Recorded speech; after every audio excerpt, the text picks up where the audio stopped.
The Stargate's chevrons locked with their usual mechanical precision, each one clanging into place as the dialing sequence progressed.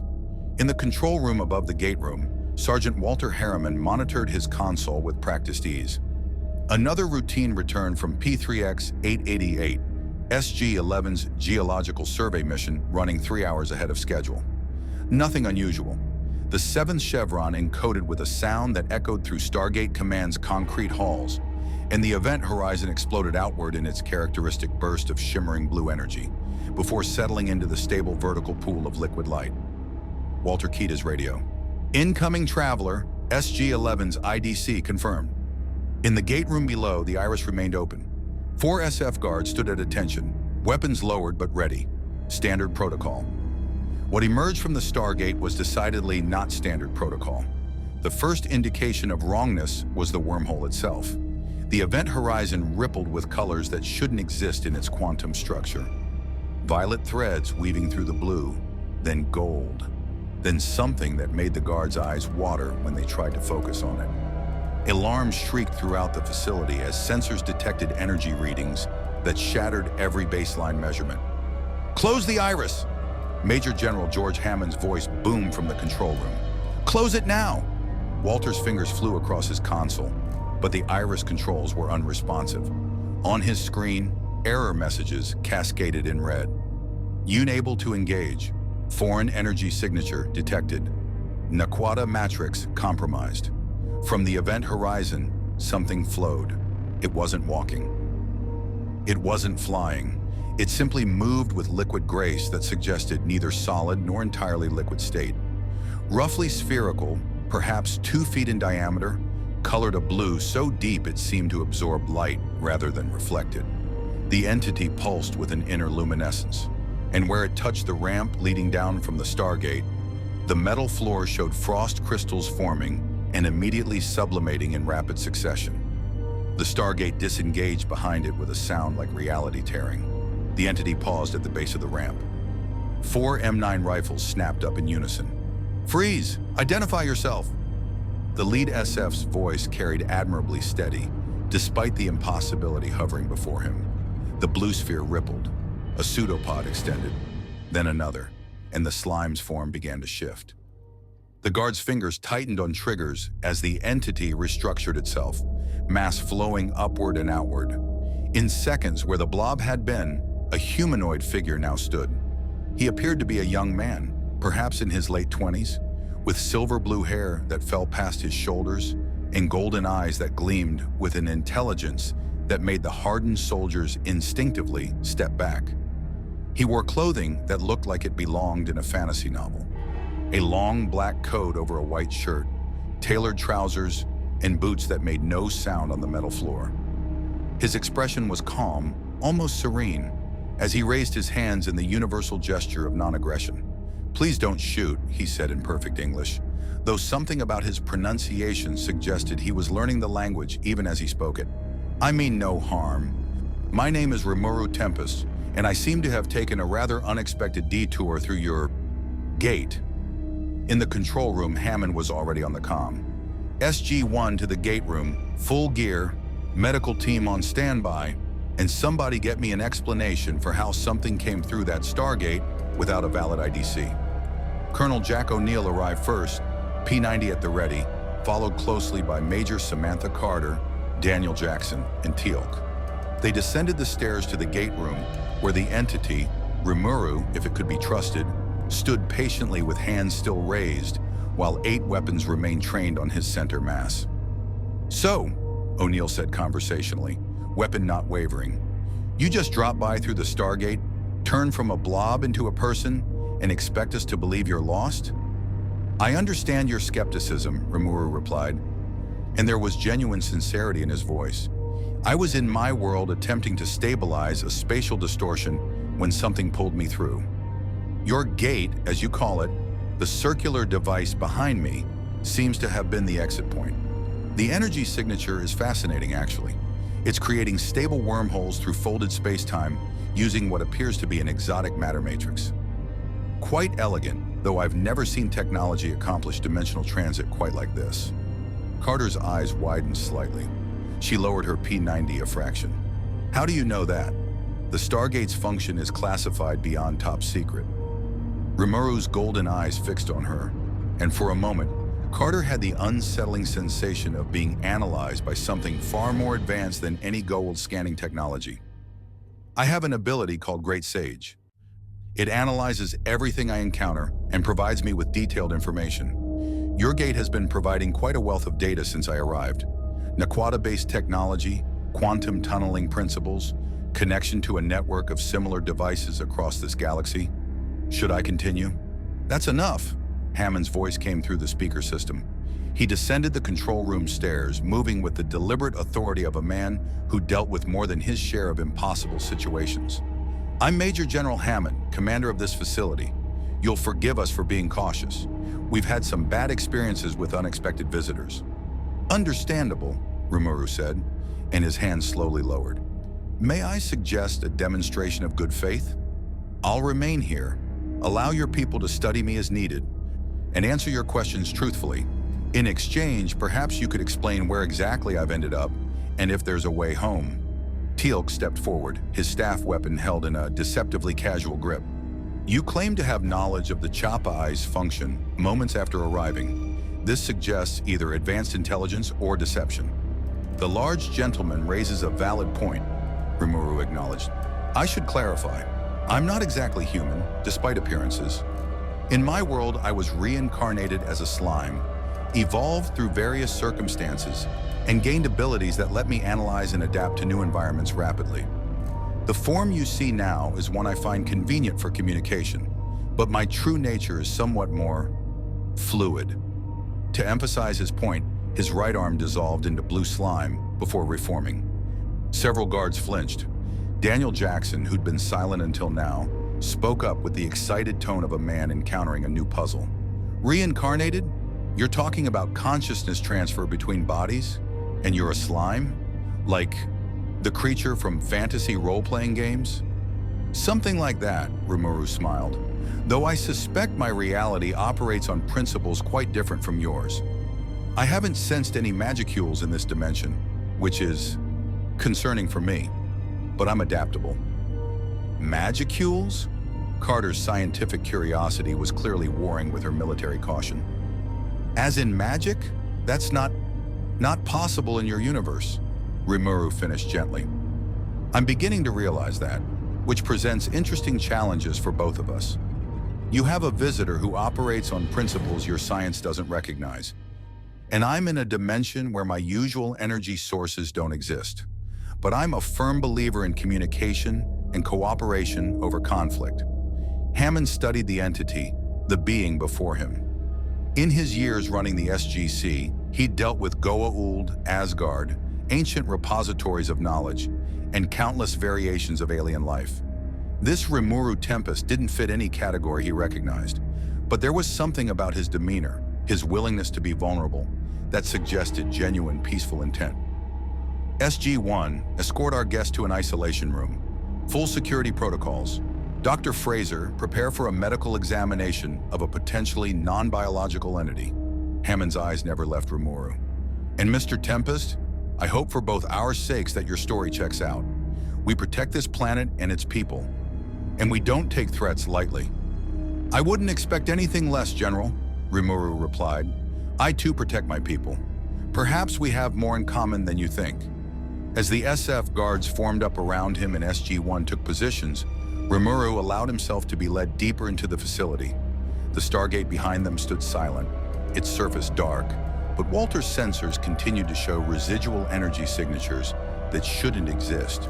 The wormhole had torn something fundamental in its passage, and whatever had come through was something entirely new to Earth's defenders. In the isolation room 3 levels down, surrounded by armed guards and sensing equipment designed to analyze alien technology, Rimuru sat patiently and smiled. His great sage ability was already cataloging everything: the base's layout, the weapons technology, the energy signatures of the personnel. This universe had no magic, but it had something potentially just as interesting: ancient technology built by beings who'd learned to manipulate reality through science instead of mystical energy. And if there was one thing Rimuru Tempest excelled at, it was adaptation.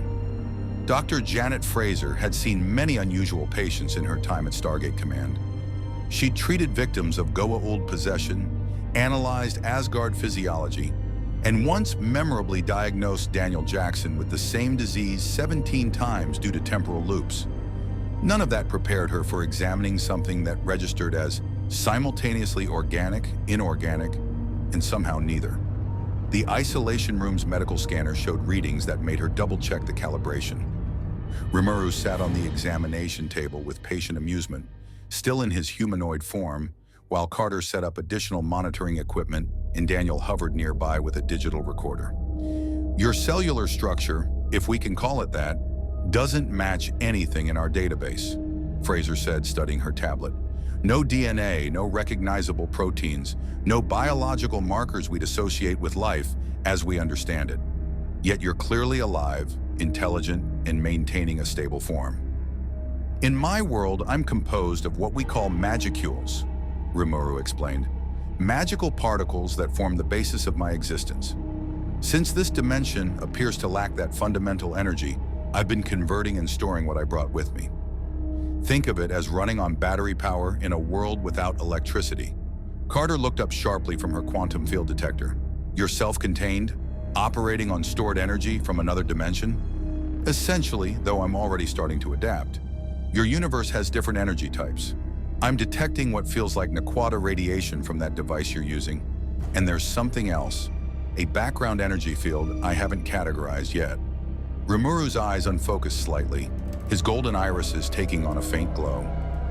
Great Sage is analyzing it now. Fascinating. It's similar to magicules in some ways, but more structured, more deliberate in its design. 0-point energy, Carter breathed. You're detecting the quantum vacuum fluctuations?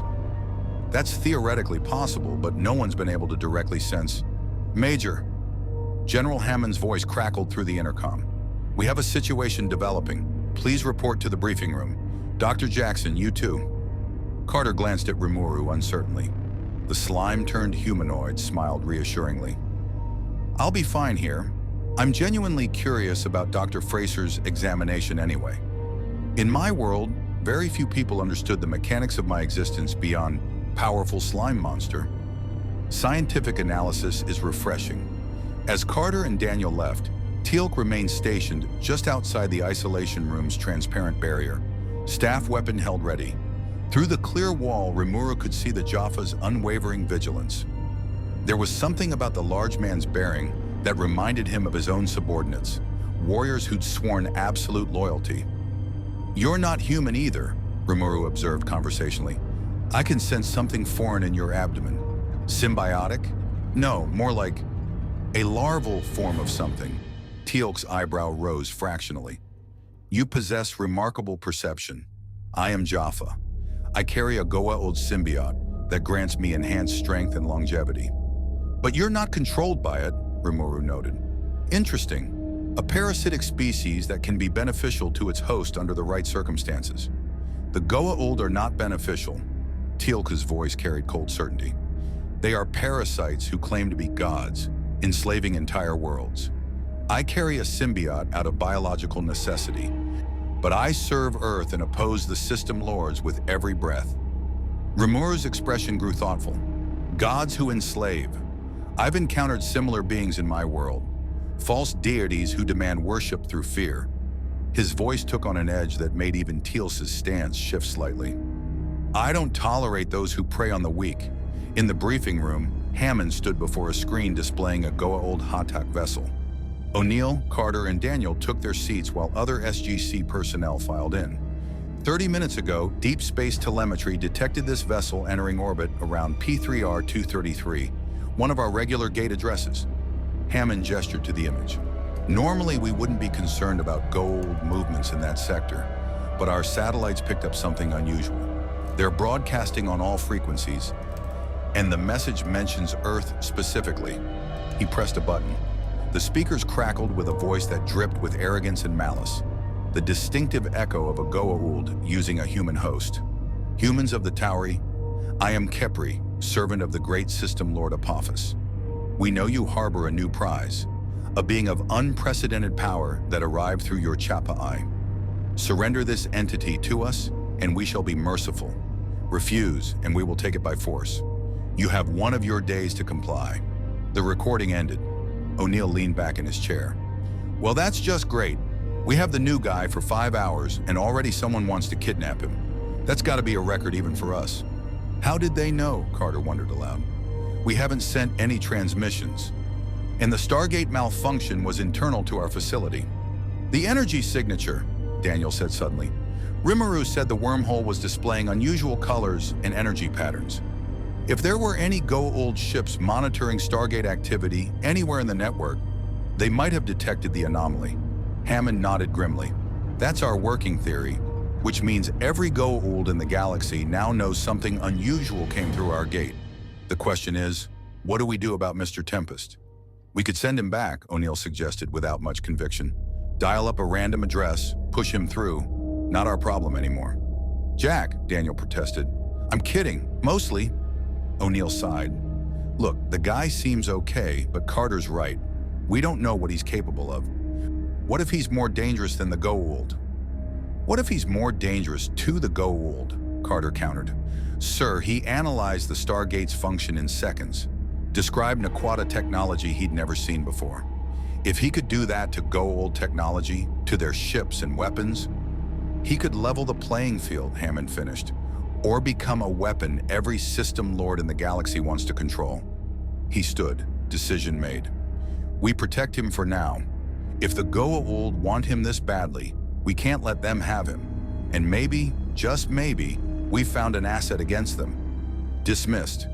"Colonel O'Neill, have a conversation with Mr. Tempest. Find out what he can really do." Back in the isolation room, Rimuru had finished Fraser's examination and was demonstrating his shape-shifting for an increasingly fascinated medical team. His arm had become a sword blade of hardened slime, then a tentacle, then something that looked disturbingly like a snake before flowing back into a normal human limb. The level of conscious control over your molecular, or whatever passes for molecular, structure is remarkable, Fraser said, making notes. "You're essentially programmable matter." "That's one way to look at it," Rimuru agreed, "though it's less programming and more fundamental reconceptualization of my existence. I don't just change shape, I can actually acquire properties of things I absorb. If I were to consume something made of your Naquadah material, for instance, I could potentially replicate its properties." "About that," O'Neill announced, entering with Teal'c. "We need to talk about your eating habits." Rimuru tilted his head quizzically, a gesture that looked endearingly innocent on his humanoid face. "I haven't eaten anything since arriving, I promise." "Good, let's keep it that way until we understand what happens when you do." O'Neill pulled up a chair backward, straddling it casually. "So here's the situation. Bad guys want you. They're giving us a day to hand you over. We're not going to do that because we're stubborn that way, but it means you've painted a target on Earth." "I apologize," Rimuru said sincerely. "That wasn't my intention. If my presence here endangers your people, I can leave through your Stargate and draw their attention elsewhere.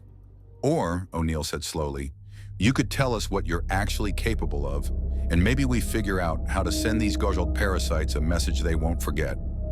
Rimuru studied the colonel carefully. Behind the casual demeanor and sarcastic tone, there was steel, a warrior who'd seen too much, lost too much, but kept fighting anyway.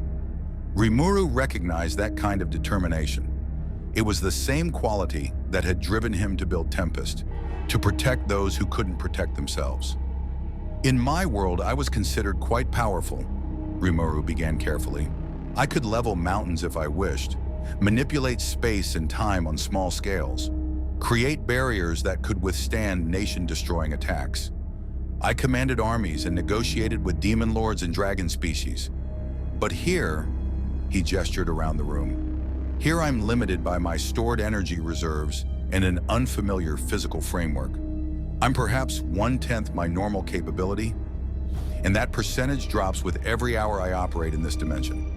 1/10, Teal'c repeated, "and yet you were able to analyze ancient technology instantly. What would you be capable of at full power?" "Let's hope we don't find out," Rimuru said quietly, "because if I had to draw on that much power here, it would mean your world was facing something catastrophic enough to warrant it." O'Neill exchanged glances with Teal'c. Okay, so conserving energy is important. Can you fight if you need to?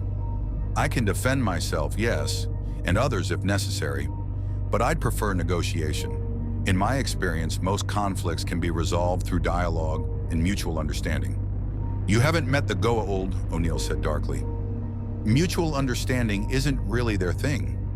Then perhaps it's time they learned a new perspective, Rimuru replied, and there was something in his smile that suggested the slime wasn't quite as peaceful as he appeared. The alarm klaxons began wailing throughout the facility. Walter's voice came over the intercom, tension evident. Unscheduled off-world activation. It's SG-11's IDC, but they're not due back for another 6 hours. Hammond's voice followed immediately. Defense teams to the gate room. Close the iris. But as the personnel scrambled to respond, Rimuru's eyes had already glazed over, his consciousness expanding through his great sage ability. He could feel it, something coming through the Stargate that wasn't human. Multiple somethings, carrying technology that resonated with the same Naquadah signature he'd detected earlier. They're not waiting a day, he said quietly. They're coming through now. O'Neill was on his feet instantly. How do you know that? Because I can sense them on the other side of your gate, and they're not your people. Rimuru stood smoothly. Colonel O'Neill, I believe we're about to have that conversation about what I can do much sooner than either of us anticipated. The Stargate's chevrons began locking in rapid succession, each one engaging with mechanical precision that belied the chaos erupting throughout the facility. In the control room, Walter's fingers flew across his console, attempting to close the iris. But the system was responding sluggishly. Someone on the other side was using Goa'uld technology to override Earth's security protocols. Iris at 60%, Walter reported, voice tight. They're forcing the wormhole open, sir. Hammond grabbed the facility-wide comm. All defense teams to the gate room. Prepare for hostile incursion. The 7th chevron locked. The event horizon exploded outward, and before the iris could fully close, the first objects came through. Small metallic spheres that scattered across the gate room floor with deliberate precision. They pulsed with amber light, and Rimuru's great sage ability immediately identified them as localized force field generators, creating a safe zone around the Stargate. Energy barriers, Carter shouted from the control room, reading her sensors. They're keeping the iris from closing completely. The iris struggled against the Goa'uld technology, metal groaning as it attempted to seal. A gap of perhaps 18 inches remained. Enough. Jaffa warriors began emerging through the wormhole in pairs, their staff weapons held ready, armor gleaming with the gold insignia of Apophis. They moved with practiced military efficiency, establishing a defensive perimeter around the Stargate even as SGC personnel opened fire from the elevated positions. Staff weapon blasts lit up the gate room in amber explosions. Concrete chipped and sparked where the energy bolts struck. The Jaffa returned fire with disciplined volleys, their energy shields absorbing the initial bursts of P90 fire.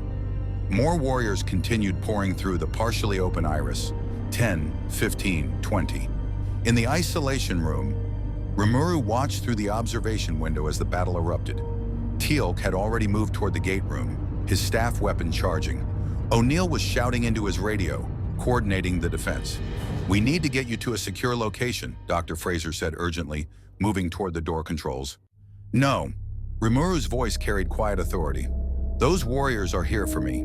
Moving deeper into the facility only endangers more of your people. His form began to shimmer. Colonel O'Neill, I request permission to assist in the defense.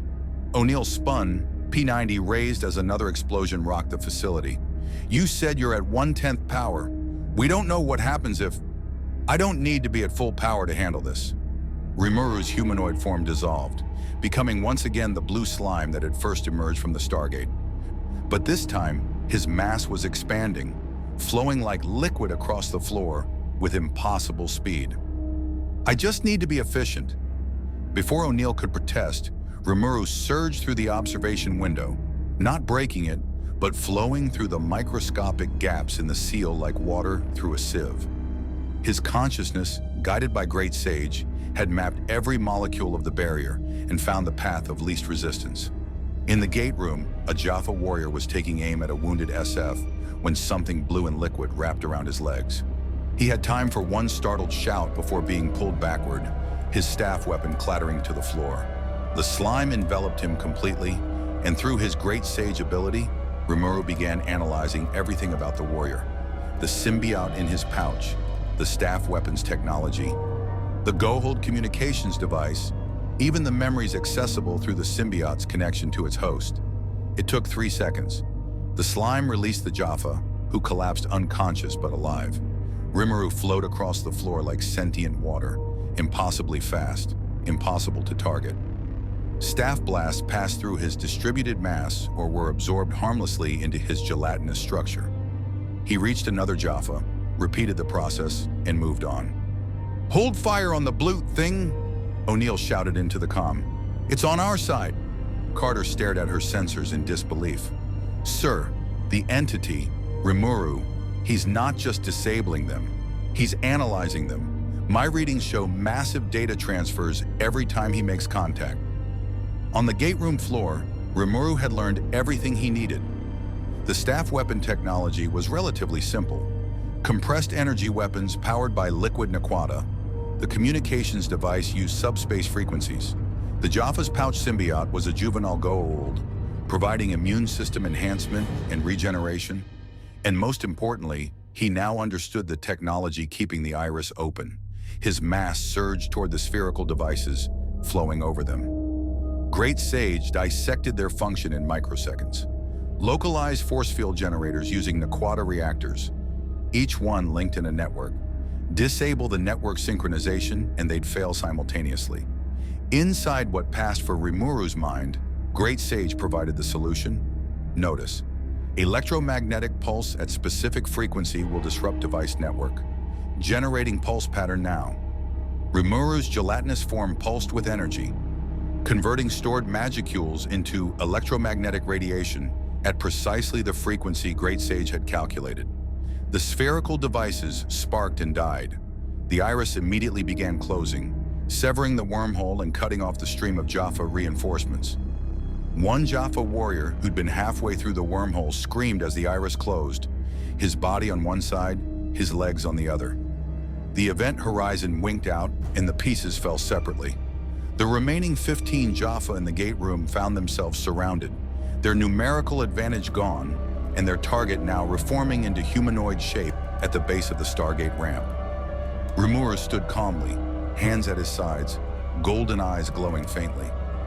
He spoke in perfect Goa'uld, a language he'd absorbed from the Jaffa warriors' memories, his voice carrying clearly across the suddenly quiet gate room. "Warriors of Apophis, I have disabled 16 of your brothers without killing them. I could have killed them all in the time it took to breathe twice. I absorbed your technology, your communications protocols, and your battle tactics. I know the location of your Hatak vessel and the deployment patterns of every Jaffa aboard." He took a step forward. The Jaffa raised their weapons but didn't fire, uncertainty clear in their postures. "You came for me, here I am. But understand this, I am not a weapon to be claimed. I am not a prize to be won. I am Rimuru Tempest, and I stand with those who fight against tyranny." His voice dropped, taking on an edge that made even the battle-hardened warriors flinch. "Return to your ship. Tell your master that Earth is under my protection now. If Apophis wants me, he can come himself. But he should know that every Goa'uld who threatens this world will learn what it means to face something that devours gods." For a long moment, silence held the gate room. Then Teal'c stepped forward, his staff weapon raised but not aimed directly at the Jaffa warriors. He spoke in their language, his voice carrying the weight of a former First Prime. "Jaffa, Kree, you have heard the words. You have seen the power. Choose now. Die here for false gods, or live to see the day when all Jaffa are free." One by one, the Jaffa lowered their weapons. Their leader, marked by more elaborate armor, spoke with barely controlled anger. "You have made an enemy of Apophis this day, demon. His wrath will accomplish nothing," Rimuru interrupted. "Dial your Stargate, leave, and deliver my message." The Jaffa leader gestured sharply. His warriors gathered their unconscious brothers, and under heavy guard from SGC personnel, they dialed out to their coordinates. As they stepped through the event horizon one by one, Carrying their wounded, Rimuru remained at the base of the ramp, watching until the last warrior had gone and the wormhole disconnected. The gate room erupted in controlled chaos as medical teams rushed to tend the wounded and engineers began assessing damage. O'Neill descended the stairs, his expression caught between impressed and furious. "That was either the bravest or stupidest thing I've ever seen," he said flatly. "And I've seen Colonel Carter try to defuse a Naquadah reactor with her eyes closed." "That was one time," Carter protested, following behind him, "and I had good reason." She stopped, staring at Rimuru with scientific fascination warring with tactical concern. "You absorbed their technology? As in, you now understand how Goa'uld weapons work? Staff weapons, basic force fields, subspace communications, and the biological function of the symbiotes," Rimuru confirmed. "My predator ability allows me to consume and analyze anything. It's how I've survived in my world. Adaptation is my greatest strength." "That's..." Daniel had appeared from somewhere, his glasses slightly askew. "That's incredible and terrifying. You could theoretically absorb anything? Ancient technology? Asgard systems?" "In theory, yes. Though more complex systems would take longer to fully analyze." Rimuru's form shimmered, and suddenly he held what looked identical to a Jaffa staff weapon, except it was formed entirely from his own blue slime, perfectly mimicking the shape and energy signature. He fired once at a concrete barrier, and an amber energy bolt scorched the surface. "I can replicate what I've learned, though it costs me stored energy to do so." The weapon dissolved back into his arm. He turned to General Hammond, who had descended from the control room with an expression that suggested he was rapidly recalculating everything he thought he knew about the situation. "General Hammond, I apologize for acting without explicit authorization," Rimuru said formally, "but I couldn't stand by while your people died protecting me. I understand if my actions have complicated things." "Complicated?" Hammond's mustache twitched. "Son, you just sent armed hostiles back through the Stargate with a declaration of war against a system lord? That's beyond complicated. That's..." He paused, then a slight smile crossed his face. "That's also exactly what we'd have done if we'd had the capability. Welcome to Stargate Command, Mr. Tempest. Seems you're one of us now, whether we planned it or not." "Sir," Carter interjected urgently, checking her tablet, "we're getting long-range telemetry. The Ha'tak in orbit around P3R233 is moving. It's on an intercept course for Earth." "How long?" Hammond demanded. "At current speed, 18 hours until Earth orbit." O'Neill grimaced. "Well, the good news is we've got time to prepare. The bad news is we've got 18 hours to figure out how to stop a Goa'uld mothership with our new house guest who's running on magical batteries that don't recharge in our universe." Rimuru's expression grew thoughtful. "Actually, Colonel, I may have a solution to that problem. When I absorbed the staff weapon technology, I learned something interesting about Naquadah. It's not so different from magicules. Both are energy-dense particles that can be manipulated to produce effects. If I could access a sufficient quantity of Naquadah, I might be able to convert it into a usable energy source." "We have Naquadah," Carter said slowly. "Refined samples in the lab, raw ore in storage, and the Naquadah reactor in level 18 that powers the facility's emergency systems." "Absolutely not," Hammond said immediately. "That reactor is our backup power source. Without it, we're defenseless when the Ha'tak arrives anyway," O'Neill countered. "Sir, with all due respect, we're looking at a mothership that can glass the planet from orbit. Our F-30 news might buy us an hour if we're lucky. The Asgard are too far away to help. If Rimuru says he can use our Naquadah to power up, that might be our only shot." Teal'c stepped forward, his voice grave. "I have witnessed the destruction Ha'tak vessels can unleash upon defenseless worlds. If there is a chance to prevent such devastation, we must take it." Hammond looked at each of his officers, then at Rimuru, who met his gaze steadily. The general had built a career on making impossible decisions with insufficient information. This was just one more. "Dr. Jackson," Hammond said finally, "you've been quiet. Your assessment?" Daniel removed his glasses, cleaning them, his habitual gesture when thinking.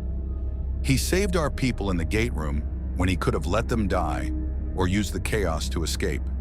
He disabled rather than killed when killing would have been easier, and he's asking permission rather than just taking what he needs. He replaced his glasses. I think we can trust him. At least, I think the risk of not trusting him is greater than the alternative. Hammond nodded slowly. Major Carter, prepare the Naquadah reactor for whatever this process involves. Mr. Tempest, you'll have full access under supervision. But understand this, if you betray that trust, if you become a threat to Earth, we have protocols in place. Am I clear? Crystal clear, General, Rimuru replied. And thank you. I won't let you down. As the team dispersed to their tasks, Rimuru remained for a moment at the base of the Stargate, looking up at the ancient ring.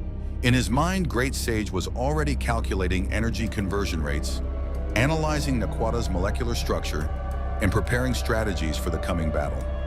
Notice, Goa'uld Hatak vessel detected on approach vector.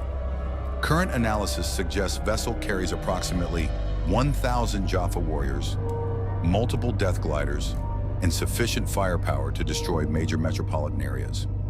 Recommended action: achieve minimum 40% power restoration before engagement. 40%. Rimuru smiled slightly. In his world, he'd toppled kingdoms at that power level. Here, facing ancient aliens with technology millennia more advanced than Earth's, it would have to be enough, because he'd made a promise. Standing in that gate room surrounded by humans who'd chosen to fight rather than submit. He'd claimed Earth was under his protection, and Rimuru Tempest always kept his word, even if it meant devouring a god to do it. Level 18 of Stargate Command was typically restricted to essential personnel only, the domain of engineers and physicists who maintain the facility's most sensitive systems. Now it hosted an unusual gathering. SG-1, General Hammond, a team of nervous technicians, and a blue-haired entity who was currently examining a Naquadah reactor with the intensity of a child discovering their favorite toy. Fascinating, Rimuru murmured, his golden eyes reflecting the soft glow of the reactor's containment field. The energy output is remarkably stable. You're using controlled decay of heavy Naquadah to generate thermal energy, converting it to electrical power through conventional means, efficient if somewhat limited in scope. Carter stood beside him, tablet in hand, monitoring every fluctuation in the reactor's readings. Limited. This reactor generates enough power to run the entire facility for 3 days during a grid failure. In my world, a single high-level magic user could produce equivalent output for weeks. Rimuru glanced at her apologetically. I'm not criticizing. It's impressive technology, especially for a civilization that only discovered Naquadah recently. I'm simply noting the differences between our universe's approaches to energy manipulation. So how does this work? O'Neill asked from his position near the door. P90 held casually but ready. Despite Hammond's decision to trust Rimuru, the colonel wasn't taking chances. You just eat the reactor? Not quite. Rimuru extended his hand, and his fingers dissolved into tendrils of blue slime that touched the containment field. Immediately, alarms began shrieking throughout the room. Carter's tablet lit up with warnings. Energy drain detected. The containment field is losing integrity. Wait, Rimuru said calmly, his voice carrying over the alarms. The tendrils pulsed with soft light, and suddenly the readings stabilized. The alarms fell silent. I'm not taking energy from the reactor. I'm establishing a connection. Think of it as creating a bridge between my internal structure and the Naquadah's decay cycle. On Carter's tablet, the readings were doing things that made her question her understanding of physics. The reactor's energy output remained constant, but there was now a secondary signature, something that read like Naquadah, but with a structure that shouldn't be possible. You're converting the Naquadah into something else, she breathed. Inside yourself. You're using your body as a processing system to transform the energy into a form you can utilize. Exactly. More of Rimuru's mass flowed toward the reactor, forming a cocoon around the containment field. His humanoid form became indistinct, blurred at the edges as he devoted more of his consciousness to the conversion process. Great Sage is analyzing the Naquadah's quantum structure and reverse engineering it into an equivalent of magicals. It's not perfect. The conversion efficiency is only about 60%, but it will serve. Inside Rimuru's distributed consciousness, Great Sage worked at speeds that would have made Earth's most advanced supercomputers look like abacuses. Notice, Naquadah molecular structure analyzed, heavy element properties confirmed, initiating conversion protocol Alpha 7, estimated time to 40% power restoration, 4 hours, 23 minutes. Warning, process will consume 94% of available Naquadah reserves. 4.5 hours, Rimuru reported, his voice emanating from the blue mass surrounding the reactor. I'll need almost all of your Naquadah to reach combat-effective power levels. I apologize for the resource consumption. Hammond, who'd been silent until now, spoke with the measured tone of a commander making calculated sacrifices. If we survive the next 24 hours, we can mine more Naquadah from off-world sources. If we don't, the resource allocation becomes moot. Proceed, Mr. Tempest. Thank you, General. The room settled into an unusual vigil. Engineers monitored systems from a safe distance while Carter took continuous readings, documenting a process that was rewriting what Earth understood about energy conversion. Daniel had pulled up a chair and was making notes, occasionally asking questions about Rimuru's world that the slime answered with the portion of his consciousness not devoted to the conversion. So, in your universe, magic is a fundamental force like electromagnetism or gravity here? Daniel asked, pen moving across his notebook. Essentially, yes. Rimuru's voice had taken on an almost dreamy quality, most of his attention focused inward. Magicules permeate everything, and conscious beings can learn to manipulate them to produce effects you'd call magic. Different species have different affinities: demons, dragons, humans, spirits. I'm unusual because I can utilize almost any type of magic after analyzing it. Which brings us back to the absorption thing, O'Neill interjected. You said you can consume anything and gain its properties. How does that work with, say, living beings? There was a brief pause. When Rimuru spoke again, his tone had shifted, still calm, but with an underlying weight. In my world, I've consumed hundreds of beings, monsters, demons, even humans when necessary. When I absorb something sentient, I gain their knowledge, their skills, sometimes aspects of their personality. They don't cease to exist entirely. They become part of me in a way. The room had gone very quiet. Daniel struggled for words. That's quite an ethical burden. It is, Rimuru agreed softly, which is why I established strict rules for myself. I don't consume sentient beings unless they're actively trying to harm me or those I protect, or unless they consent to become part of something greater. The Jaffa warriors in the gate room, I only absorb their knowledge and technology, not their physical forms. They'll wake up with headaches but otherwise unharmed. But you could have, Teal'c stated rather than asked. You could have consumed them entirely. Yes, but I choose not to. Power without restraint is tyranny, and I've seen enough tyrants to know I never want to become one. Carter looked up from her tablet, curiosity overriding caution. What about non-sentient things? You mentioned you could absorb ancient technology or Asgard systems. What would happen if you consumed, say, a Stargate? The blue mass rippled with what might have been amusement. An interesting thought experiment. The Stargate is technology far beyond what my world has achieved. Stable wormhole generation across galactic distances. If I consumed one, I'd gain intimate understanding of its function and possibly the ability to replicate its effects. Though I imagine your General Hammond would object to me eating your only connection to the galaxy. Damn right I would, Hammond muttered. The good news, Rimuru continued, is that I don't need to consume something to analyze it. My great sage ability can study things passively, though it takes longer and provides less detailed information. I've been analyzing this facility's structure since I arrived. Your defensive systems, power grid, personnel deployment, all mapped and categorized. Several hands moved toward weapons. Rimuru's voice took on a reassuring tone. I'm not planning anything nefarious. It's simply how my ability functions. Constant environmental analysis for threat assessment and survival optimization. In my world, failing to maintain situational awareness gets you killed quickly. The habit is difficult to suppress. So you know everything about our base, O'Neill said flatly. Security codes, weapons placements, structural weak points. Yes, I also know that you have 63 personnel currently on duty, that Airman Chen in the commissary is worried about his daughter's college entrance exams, and that the ventilation system in Section 7 needs maintenance before the bearing and fan Unit 3 fails completely. The blue mass pulsed. I'm not your enemy, Colonel O'Neill. If I were, you'd already be dead.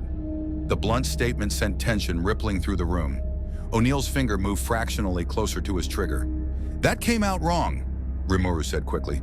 I meant, if I intended harm, I would have acted during the chaos of the Jaffa attack. Instead, I defended your people and asked permission before accessing your resources. I understand I'm asking you to trust something fundamentally alien, but I hope my actions speak louder than my poor word choices. Daniel cleared his throat, breaking the tension. I think what Rimuru is trying to say, in his own unsettling way, is that he's deliberately choosing cooperation over conflict despite having tactical advantages, which, historically speaking, is exactly what we do with our allies. The Tok'ra know all our secrets. The Asgard have technology that makes us look primitive. Trust has to start somewhere. Hammond studied the blue mass thoughtfully. Dr. Jackson makes a valid point. Mr. Tempest, I'm going to be direct with you.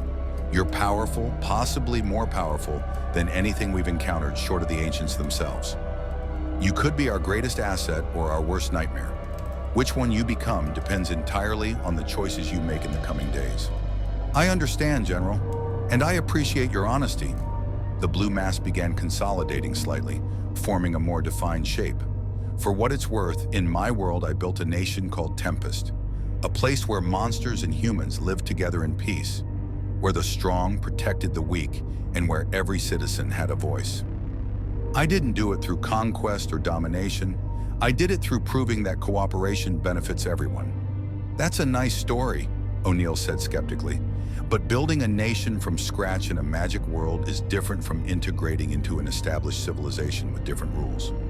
You're right, which is why I'm not asking to rule or lead or make decisions for your people. I'm simply offering my strength to defend against those who would harm you. Rimuru's form shifted, and for a moment, his humanoid face appeared within the blue mass, expression earnest. The Goa'uld enslave entire worlds, claiming to be gods. I've fought false gods before, Colonel. I know what they look like, and I know how to defeat them. Let me help. Before O'Neill could respond, Carter's tablet began emitting urgent alerts. She swiped through screens rapidly, her expression darkening. Sir, we're getting telemetry from the deep space sensors.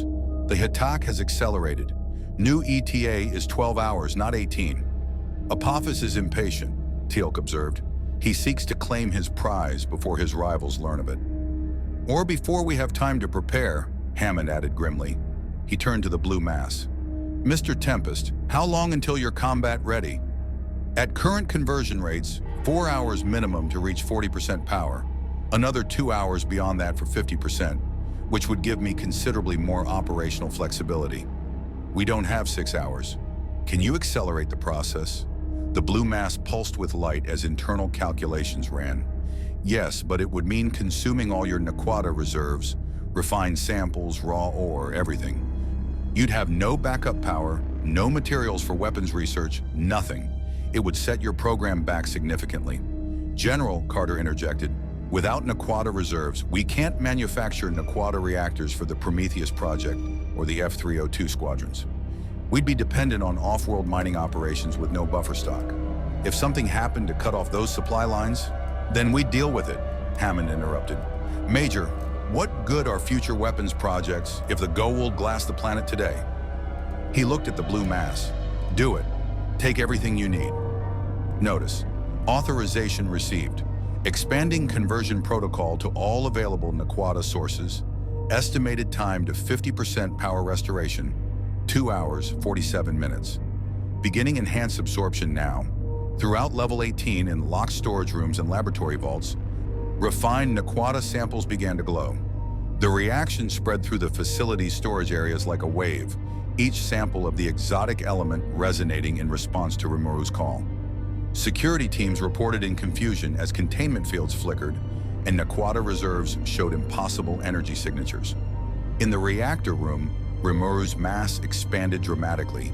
tendrils of blue slime flowing through ventilation ducts and along cable conduits, seeking out every molecule of Naquadah in the facility.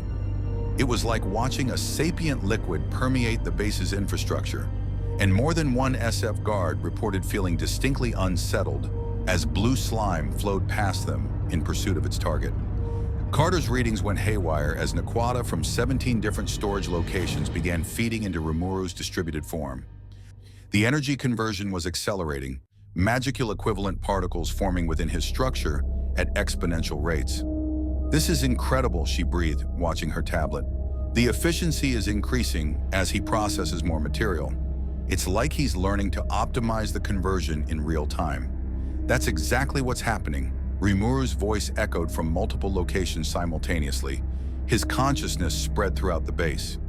Great Sage is refining the conversion algorithm with each iteration.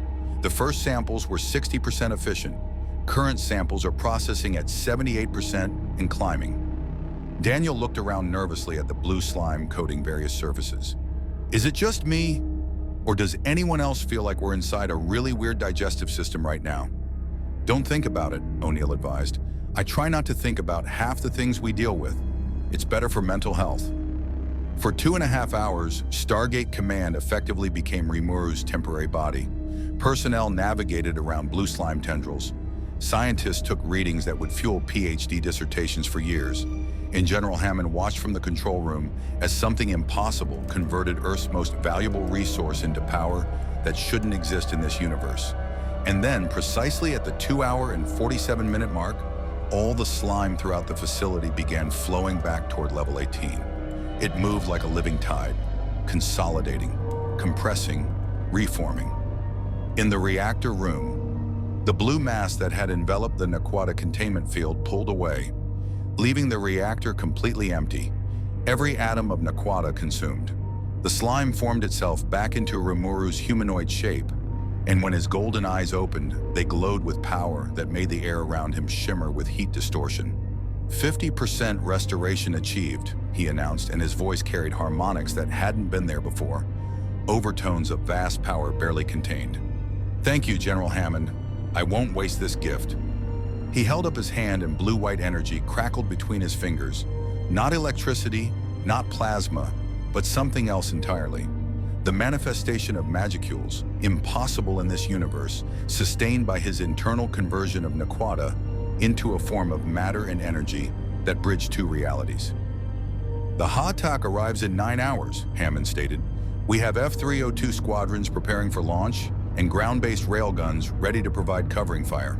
Colonel O'Neill, you'll coordinate our defense. Mr. Tempest, you'll be our ace in the hole, but understand that we expect you to follow our tactical directives. This is Earth's defense, and we defend our own." "Of course, General." Rimuru smiled, and there was something in that expression that suggested the slime had fought enough battles to understand chain of command. "I'm at your disposal. Just point me at the tyrants who think they can claim this world as their prize." Teal'c stepped forward, his staff weapon held in formal salute position. "You have proven yourself in battle, Rimuru Tempest. You honor the warriors of Earth with your strength. The honor is mine. Teal'c." Rimuru returned the gesture with a bow. "In my world, I learned that true strength isn't measured in destructive power. It's measured in what you choose to protect. Today, I choose to protect this world and its people."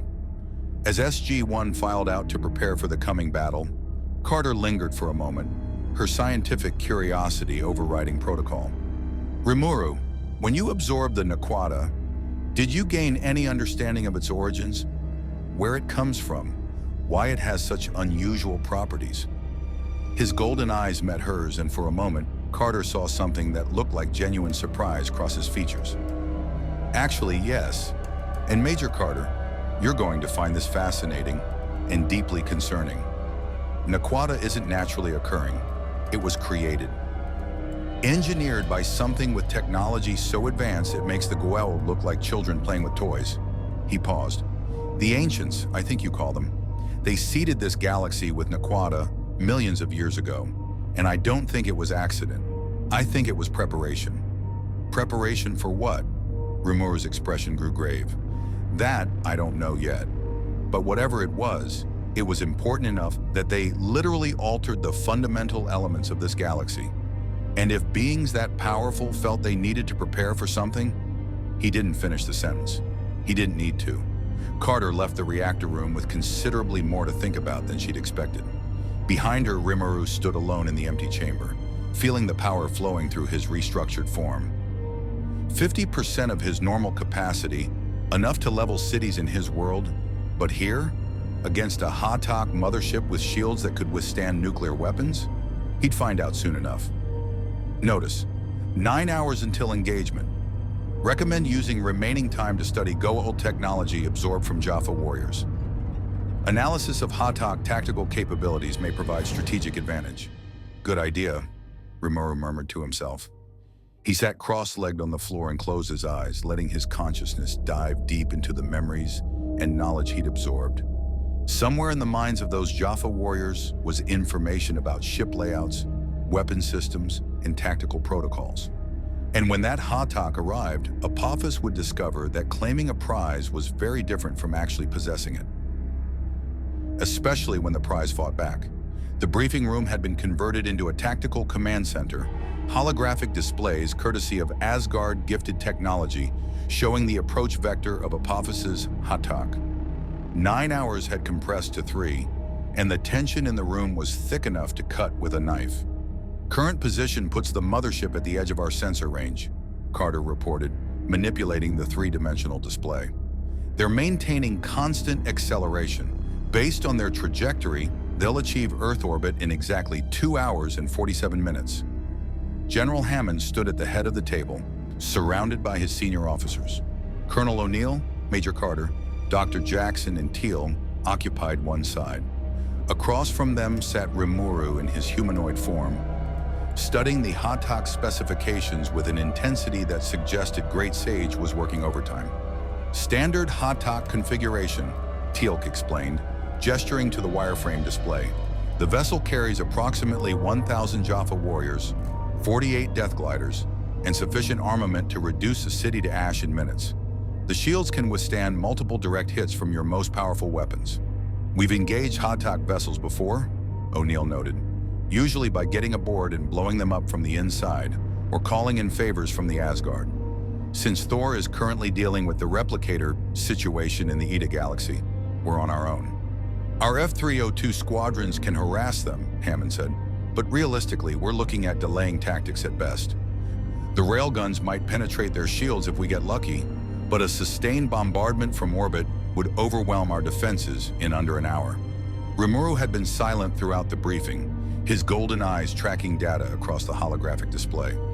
When he finally spoke, his voice carried analytical precision. The Ha'tak shields operate on a frequency-based system, correct? Energy weapons at specific wavelengths are deflected while others pass through with reduced effectiveness. That's right, Carter confirmed. We've had limited success with frequency modulation, but the Goa'uld shields adapt too quickly for us to maintain an advantage. What about kinetic impact? Rimuru asked. Physical projectiles moving at sufficient velocity? Theoretical, but impractical. You'd need to accelerate something massive to significant fractions of light speed, and even then, the shields might hold. Carter pulled up shield strength calculations. The power requirements alone aren't an issue for me. Rimuru stood, moving to the display and gesturing with his hand. The hologram responded to his touch, something that should have been impossible without the proper interface. But his absorbed understanding of Goa'uld technology allowed him to manipulate the ancient derived systems intuitively. If I understand correctly, your primary concern is the orbital bombardment capability.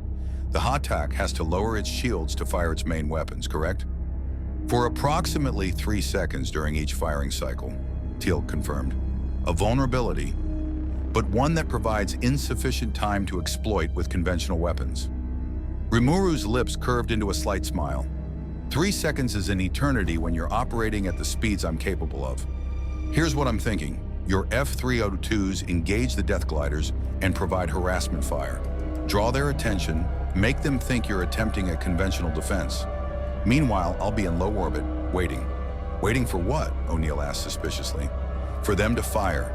The moment their shields drop, I'll engage at close range. His finger traced a path on the hologram from Earth's surface to the Hotok's position. At 50% power, I can achieve escape velocity in approximately 11 seconds. Another 4 seconds to reach the Hotok. That gives me 2 seconds to strike before their shields restore. The room had gone very quiet. "You're talking about hitting a spaceship," Daniel said slowly, "with your body while it's in orbit." "More or less." Rimuru's golden eyes gleamed. "I've absorbed enough staff weapon technology to understand how Goa'uld hulls are constructed. They're strong against energy weapons, but comparatively vulnerable to directed physical force. If I strike with sufficient kinetic energy at a critical junction, say the shield generator array or the primary weapon systems, I can cripple their offensive capability." Carter was already running calculations on her tablet, her fingers flying across the screen. The amount of force required to puncture a Hotok hull. You're talking about hitting with the kinetic energy of a small asteroid. The G-forces alone would liquefy any human. "Good thing I'm not human." Rimuru's form rippled, briefly becoming translucent slime before resolidifying. "I don't have bones to break or organs to rupture. Kinetic impact is just another form of energy, and energy is what I manipulate." "There's a problem," Teal'c interjected. "The moment you approach, they will target you with every weapon at their disposal. Staff cannons, death gliders, point defense systems. You would be flying into concentrated fire." "Let them shoot." Rimuru's voice carried quiet confidence. "I absorb the specifications for their weapons. I know the yield, the frequency, the firing rate. Great Sage can calculate trajectories faster than they can target me. And if I distribute my mass properly, even direct hits won't significantly damage me." O'Neill leaned back in his chair, studying Rimuru with the expression of a man who'd seen too many impossible plans somehow work. "You know, most people would call this plan insane. Most people can't turn into a blob and eat spaceships," Rimuru countered. "I'm working with what I have." "He makes a fair point," Daniel admitted. Hammond had been silent, processing the tactical implications. "Even if you succeed in disabling their offensive capability, that still leaves 1,000 Jaffa warriors and a system lord who will be extremely angry. They could still ring down to the surface, launch a ground assault." "Which is where your Stargate comes in," Rimuru said. "If I understand correctly, you can dial out, but incoming wormholes can be blocked by your iris. Once I've crippled their ship, you lock down the gate. They can't retreat, can't call for reinforcements, and can't escape. We've bottlenecked them." "And then what?" O'Neill asked. "We have a stranded Hotok in orbit and a very angry false god who's going to start looking for alternatives. Cargo ships, escape pods, whatever they have on board." Rimuru's expression grew serious. "Then I board the Hotok and deliver a message Apophis will understand. Not in words, he's had enough words, but in a demonstration of what happens when tyrants threaten worlds under my protection." The temperature in the room seemed to drop several degrees. There was something in Rimuru's tone that suggested the friendly, diplomatic entity who'd been answering questions and requesting permission was only one facet of a being that had fought wars and emerged victorious. "You're talking about an assassination," Daniel said quietly. "Killing Apophis. I'm talking about eliminating a threat." Rimuru met Daniel's gaze steadily. "In my world, I tried diplomacy first. Always. But when diplomacy failed and innocent lives were at stake, I did what was necessary. The Goa'uld have enslaved entire civilizations for thousands of years. They claim divinity while inflicting suffering. How many chances does evil deserve before it needs to be stopped permanently?" "That's a hell of a moral question," O'Neill said. "It's the question every warrior faces eventually," Teal'c responded, his voice carrying the weight of experience. "I served Apophis for decades, believing him to be a god. I witnessed countless atrocities committed in his name. When I finally understood the truth and rebelled, I knew that words alone would never free my people. Some evils must be opposed with strength. The Tok'ra would argue for capturing him alive," Carter pointed out. "Intelligence value, potential host extraction." "The Tok'ra aren't here," O'Neill interrupted, "and they're not the ones with a mothership about to turn Colorado into a crater. I'm not saying I love the idea of assassination, but I'm also not going to shed tears over Apophis." Hammond raised his hand, forestalling further debate. "This discussion is premature. Our first priority is surviving the next 3 hours. Mr. Tempest, your plan has merit, but it's also extremely risky. If you fail, then you proceed with conventional defense and hope the Asgard arrive in time, Rimuru finished. But I won't fail, General. I've absorbed Goa'uld technology, I understand their tactics, and I have abilities they've never encountered. The element of surprise alone gives us significant advantage. Surprise doesn't last long in combat, O'Neill observed. No, but it lasts long enough. Rimuru stood, and his form began to shimmer with barely contained energy. I've fought demon lords who could incinerate armies with a thought. I've negotiated with dragons whose lifespans measure in millennia. I've built a nation from nothing and defended it against threats that would make the Goa'uld seem quaint. This is what I do, Colonel O'Neill. This is what I am. The holographic display flickered as Rimuru's energy interfered with the projection. Hammond noticed several officers instinctively reaching for weapons before forcing themselves to relax. My apologies, Rimuru said, his power dampening back to manageable levels. Still adjusting to the energy conversion, the magicule equivalent particles I created from your Naquadah are more volatile than I anticipated. Which brings up another concern, Carter said, her scientific mind never quite turning off. You're essentially a walking reactor powered by converted Naquadah. What happens if you take damage? Could you destabilize? In theory, yes. In practice, Great Sage maintains constant monitoring of my internal structure and would initiate emergency protocols if stability was threatened. I'd have to take catastrophic damage before detonation became a risk. He paused. Though I should mention that if I were forced to self-destruct, the yield would be considerable, comparable to several of your nuclear weapons at minimum. Oh, good, O'Neill deadpanned. Our alien ally is also a potential bomb. That's not at all concerning. I have no intention of detonating, Rimuru assured him. It's simply important that you understand the capabilities and risks. Transparency builds trust. Or terror, Daniel muttered. Sometimes both. An alarm chimed softly. Walter's voice came through the intercom. General Hammond, the Hatak has entered high orbit. They're hailing us. Put them through, Sergeant. The holographic display shifted, replacing the tactical map with the image of a Goa'uld wearing elaborate golden armor. His eyes glowed with the telltale sign of a symbiote, and his voice carried the distinctive, reverberating echo of a system lord speaking through his host. Humans of the Tauri, I am Khepri, first prime to the great god Apophis. You have one final opportunity to surrender the entity that emerged from your Chapa'i. Comply, and your world will be spared. Refuse, and you will witness the consequences of defying the gods. Before Hammond could respond, Rimuru stepped into the hologram's pickup range. His golden eyes met Khepri's glowing ones without flinching.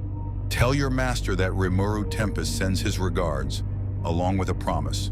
For every human life threatened, for every weapon fired at this world, I will personally ensure that Apophis understands what it means to face something that devours false gods. He has 1 hour to withdraw. After that, I'm coming for him. Khepri's expression twisted with rage. Insolent creature! You dare threaten? Rimuru's form blurred, and suddenly he was pure energy. Crackling, blue-white power that filled the briefing room with light intense enough to make everyone shield their eyes. When he spoke, his voice resonated with harmonics that made the walls vibrate. I don't threaten. I promise. 1 hour, Khepri. Tell Apophis to run while he still can. The transmission cut off. The light faded.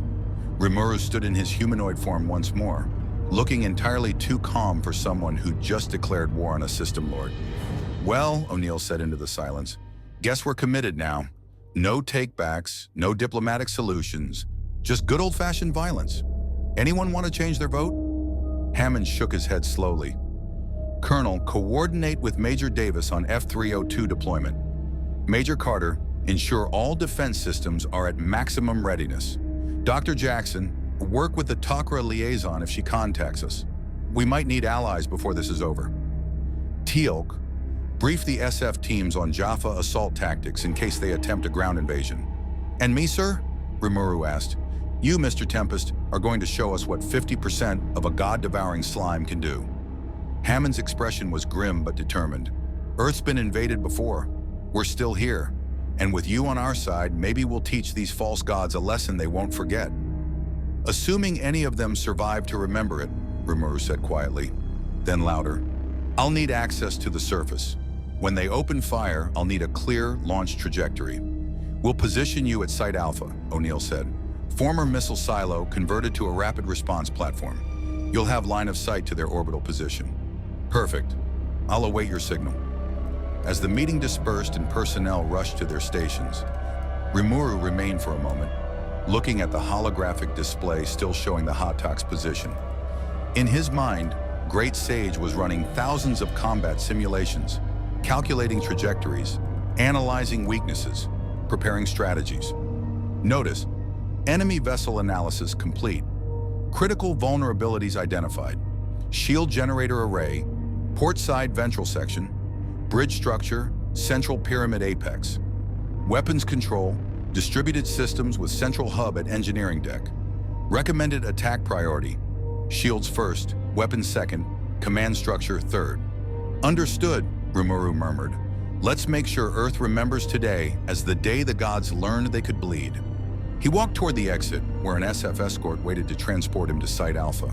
Behind him, Carter was coordinating sensor arrays while O'Neill barked orders into his radio. The machinery of Earth's defense was in motion, and at its tip was something the Goa'uld had never encountered. Not a weapon, not a tool, but a being who had chosen to stand between tyrants and the innocent, powered by Earth's most precious resource and driven by principles that transcended universes. Apophis wanted a prize. He was about to discover he'd found a predator instead. Site Alpha had once been a Cold War relic, a Titan II missile silo converted after the SGC's formation into a rapid deployment platform for experimental weapons. Now it served an entirely different purpose, housing a blue-haired entity who was currently standing at the base of the silo shaft, looking up at the circular opening 300 feet above. You sure about this? O'Neill's voice crackled through the radio headset they'd given Rimuru. We can still go with the conventional plan. F-302s, railguns, possibly a strongly worded letter. Rimuru smiled at the colonel's attempt at levity. I appreciate the concern, but I've fought in worse circumstances. At least here I can breathe the atmosphere. Fair point. There was a pause, then O'Neill's tone grew serious. Listen, I know we just met, and I know you're doing this to help, but try not to die up there. We could use someone like you in the long term. The galaxy's a dangerous place, and allies who can punch through starship hulls are in short supply. I'll do my best to survive, Colonel, though technically I'm already dead. Reincarnated, remember? So dying again would be embarrassing more than anything. Great. Our secret weapon has a death wish and a sense of humor. Hammond's going to love this. Above the silo, the sky was darkening toward twilight. Somewhere beyond the atmosphere, invisible to the naked eye, a Goa'uld Hatak maintained orbit, preparing to demonstrate what happened when primitives defied the gods. Sensor arrays across 3 continents tracked its every movement, while F-302 squadrons launched from hidden air bases, their pilots grimly aware they were flying into a battle that would likely end with their deaths. But they launched anyway, because that's what Earth's defenders did. Rimuru closed his eyes, letting his consciousness expand through Great Sage's analytical framework. He could feel the Naquadah-derived power flowing through his form, converted magicules ready to be deployed in ways this universe had never witnessed. 50% wasn't his full strength, but it was enough. It had to be. Notice, enemy vessel has begun weapons charging sequence. Staff cannon arrays activating. Estimated time to first bombardment. 4 minutes, 32 seconds. F-302 squadrons engaging Death Glider screen. Recommend preparation for launch. Hammond, this is Tempest, Rimuru said into his headset, using the call sign they'd assigned him. I'm detecting weapons charge. They're about to fire. In the SGC command center, General Hammond stood before multiple screens showing orbital telemetry, F-302 gun camera feeds, and Site Alpha's internal monitors. Confirmed your Tempest. All units, this is Hammond. Weapons free. Engage at will. The space above Earth erupted into chaos. Death gliders poured from the Hatak's launch bays like angry hornets, their distinctive wing configurations immediately engaging the F-302s. Staff cannon fire created lattices of amber energy across the orbital battlefield, while human-made missiles streaked upward, trailing plasma contrails. The first Death Glider exploded 3 seconds into the engagement, its pilot never expecting the F-302's superior maneuverability. But there were 48 gliders and only 16 F-302s, and the math was brutally simple. "This is Alpha Leader," a voice came through the command center speakers, professional calm masking underlying tension. "We've engaged the fighter screen. They're good, but we're better, keeping them off the Big Ugly." The HATAC, the Big Ugly in pilot slang, began its orbital bombardment. The primary staff cannon cycled up with pulses of amber light visible from the surface. And for exactly 3 seconds, the shields dropped to allow the energy discharge. 3 seconds. Rimuru's eyes snapped open, blazing with golden light. His humanoid form dissolved into pure slime, and his mass compressed, consolidating every particle of his being into a sphere no larger than a basketball. Inside that sphere, magicules cycled at speeds that would have shattered any conventional matter, building up kinetic potential like a spring wound to its absolute limit. The first staff cannon blast lanced downward, striking a mountainside in Colorado and vaporizing several thousand tons of rock in an instant. The shockwave rattled windows in Denver. Rimuru launched. The ground beneath Site Alpha cracked from the recoil as he accelerated upward at velocities that turned the air in his path into superheated plasma. He shot through the silo shaft like a bullet from a railgun, breaking the sound barrier before he cleared the opening. Sonic booms cascaded across the landscape as he continued accelerating. Mach 2, Mach 5, Mach 10. At Mach 15, he punched through the atmosphere. The transition from air to vacuum was seamless. Without lungs to breathe or biological processes to maintain, Rimuru simply reconfigured his external structure to account for the pressure differential. Great Sage calculated trajectories in real time, adjusting his vector to intercept the HATAC as its shields dropped for the second volley. The F-302 pilots saw him coming, a blue streak of light moving faster than any missile they'd ever witnessed, climbing toward the massive pyramid-shaped vessel with single-minded determination. "Alpha Leader to command. We've got something climbing fast from the surface. Is that?" "That's Tempest," Hammond confirmed. "All units, clear his approach vector." The Death Gliders noticed the anomaly too. A dozen of them broke formation, diving toward the ascending projectile with staff cannons blazing. Energy bolts converged on Rimuru's position, and several scored direct hits. They might as well have been shooting at water. Each impact scattered portions of his slime form, but the scattered particles simply reconverged milliseconds later, pulled together by his conscious will and Great Sage's coordination. The glider pilots had no frame of reference for fighting something that could be blown apart and immediately reconstitute itself. Their training had prepared them for ships, for shields, for conventional targets, not for this.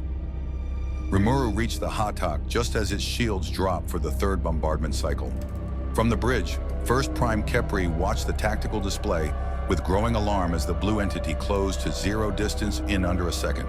"Shields, raise the..." Too late.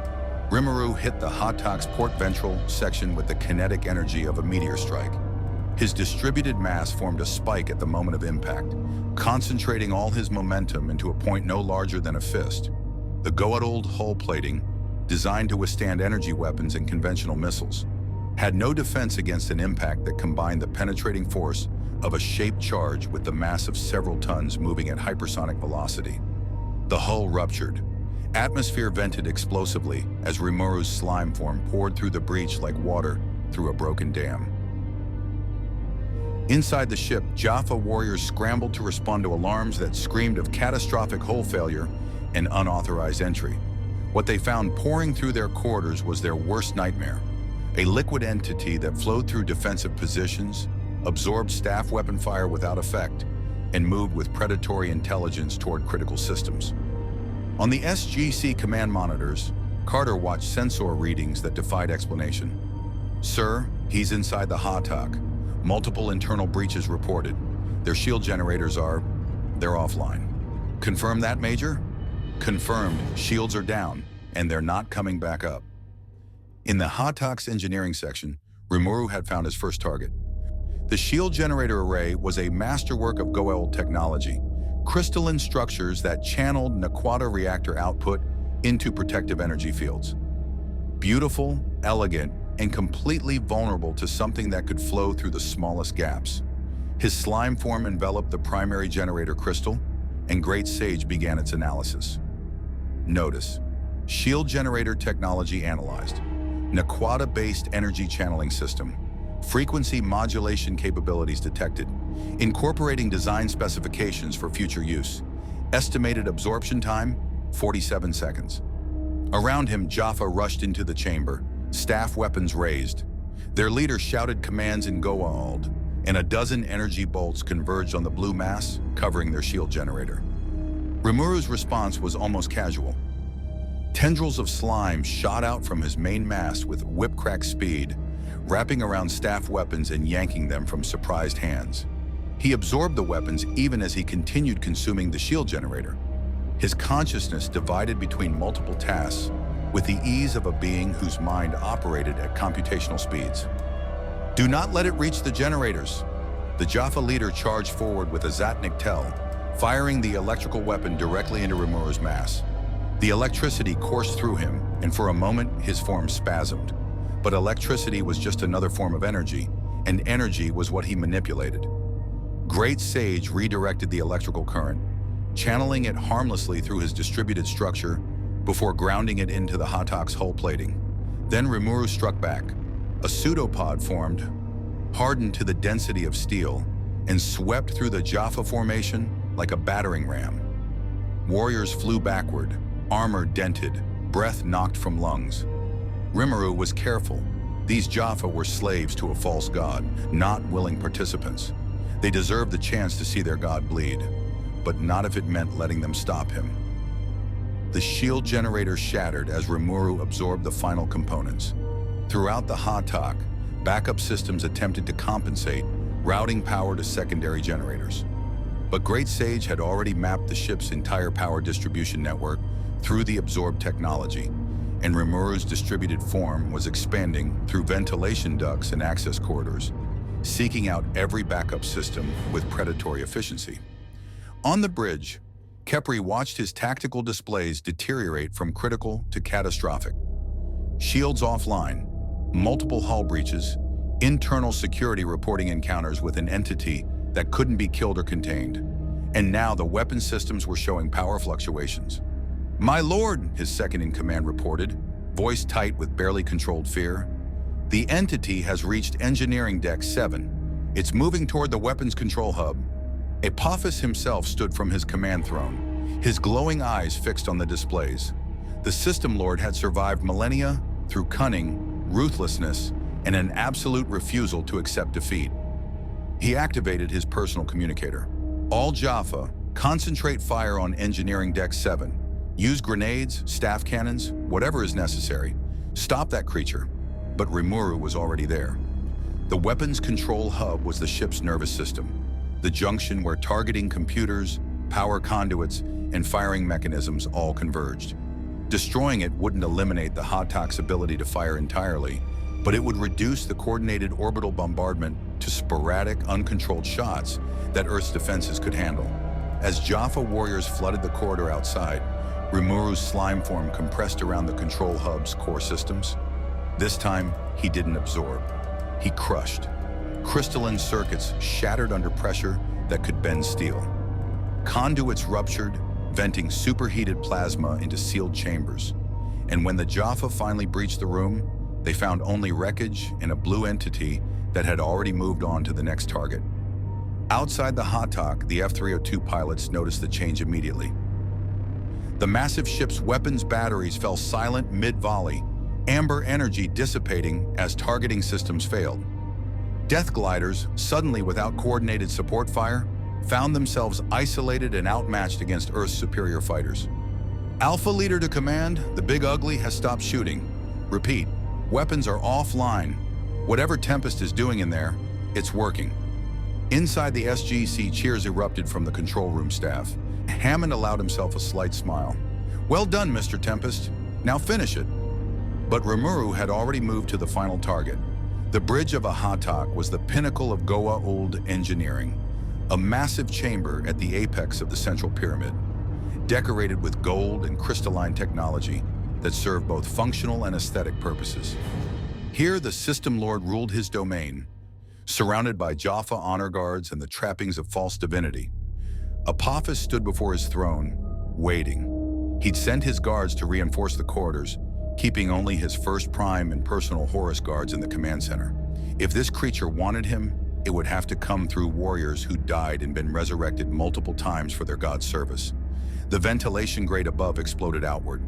Blue slime poured through like a waterfall, reforming into Rimuru's humanoid shape before the startled Goa'uld. But this wasn't the calm, diplomatic entity that had asked permission in the SGC.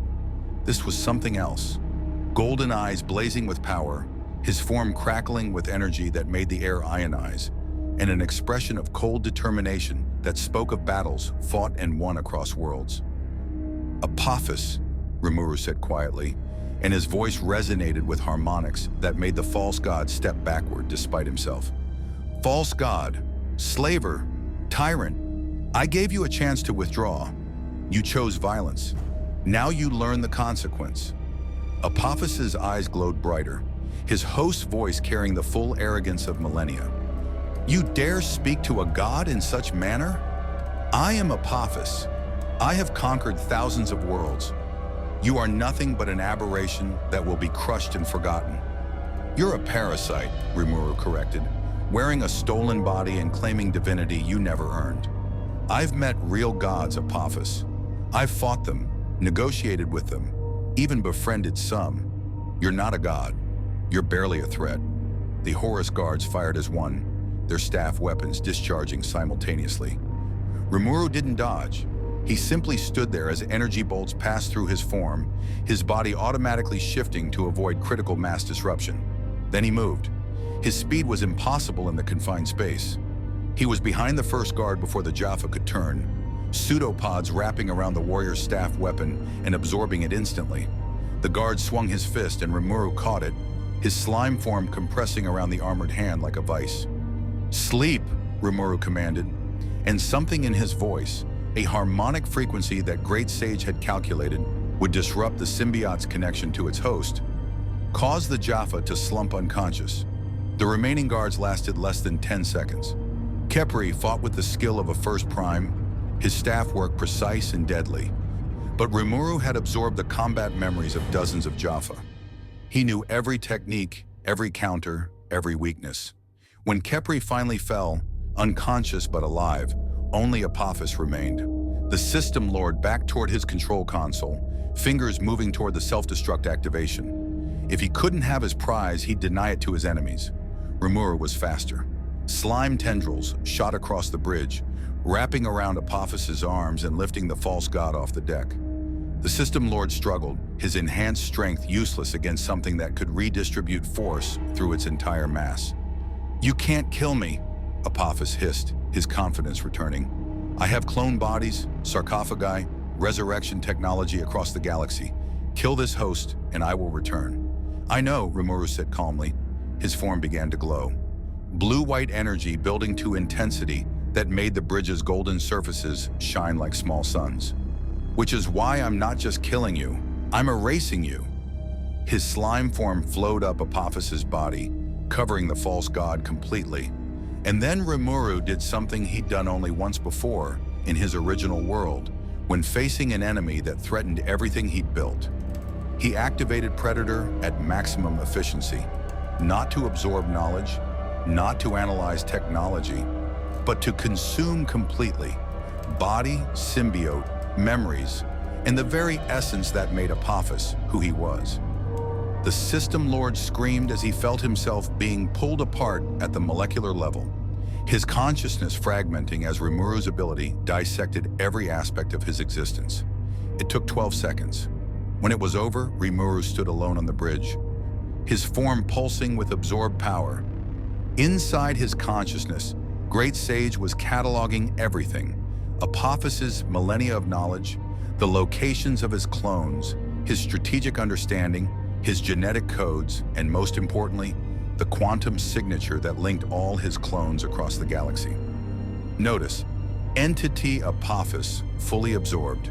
Knowledge database expanded. Warning, cloning technology detected in absorbed memories. Multiple backup bodies exist. Recommend elimination of clones to prevent resurrection. Already planned, Rimuru murmured. His consciousness expanded, touching the Hatak's communication systems. Within moments, he'd sent targeted signals to every location stored in Apophis's memories. Codes that would activate the self-destruct sequences on cloning facilities, sarcophagi, and backup installations across 36 worlds. The galaxy's most persistent system lord was being erased not just from life, but from the possibility of return. Rimuru activated the Hatak's communication array one final time, broadcasting on all Goa'uld frequencies throughout the sector. This is Rimuru Tempest. Apophis is dead, truly dead, with no resurrection possible. His Hatak is disabled in orbit above Earth. Any system lord who believes they can claim this world as their own is welcome to try. You'll find the same fate waiting. He paused, then added in a voice that carried the weight of absolute certainty. Earth is under my protection. The age of false gods ends here. The transmission ended. Rimuru stood on the bridge of the conquered Hatak, surrounded by unconscious Jaffa, who would wake to find their god gone and their purpose shattered. Outside, F-3802s circled the disabled vessel, while Earth's defenders tried to process what had just occurred. In 53 minutes, one entity had boarded, disabled, and conquered a Hatak mothership that could have destroyed human civilization. And in doing so, he'd killed a system lord who terrorized the galaxy for thousands of years. Rimuru looked out through the bridge's viewports at the blue-green planet below, a world he'd stumbled into by accident that had given him the resources to fight at even half his normal power, and whose people had chosen to trust him despite having every reason not to. I'll keep you safe, he promised quietly. All of you. That's what I do. That's what I am. And somewhere in the depths of space, other system lords received his transmission and understood that the balance of power in the galaxy had just shifted in ways they couldn't yet comprehend. The Tok'ra scout ship dropped out of hyperspace at the edge of Earth's solar system 12 hours after Rimuru's broadcast. Its pilot, a host named Malik who shared consciousness with the Tok'ra symbiote Toran, stared at the long-range sensors with an expression that cycled between disbelief and alarm. "This cannot be accurate," Malik said aloud, his voice carrying the dual tone that indicated both personalities speaking in unison. "Run the scan again." The ship's computer complied. The results remained unchanged. One Hatak mothership in Earth orbit, completely disabled. No shields, no weapons, minimal power.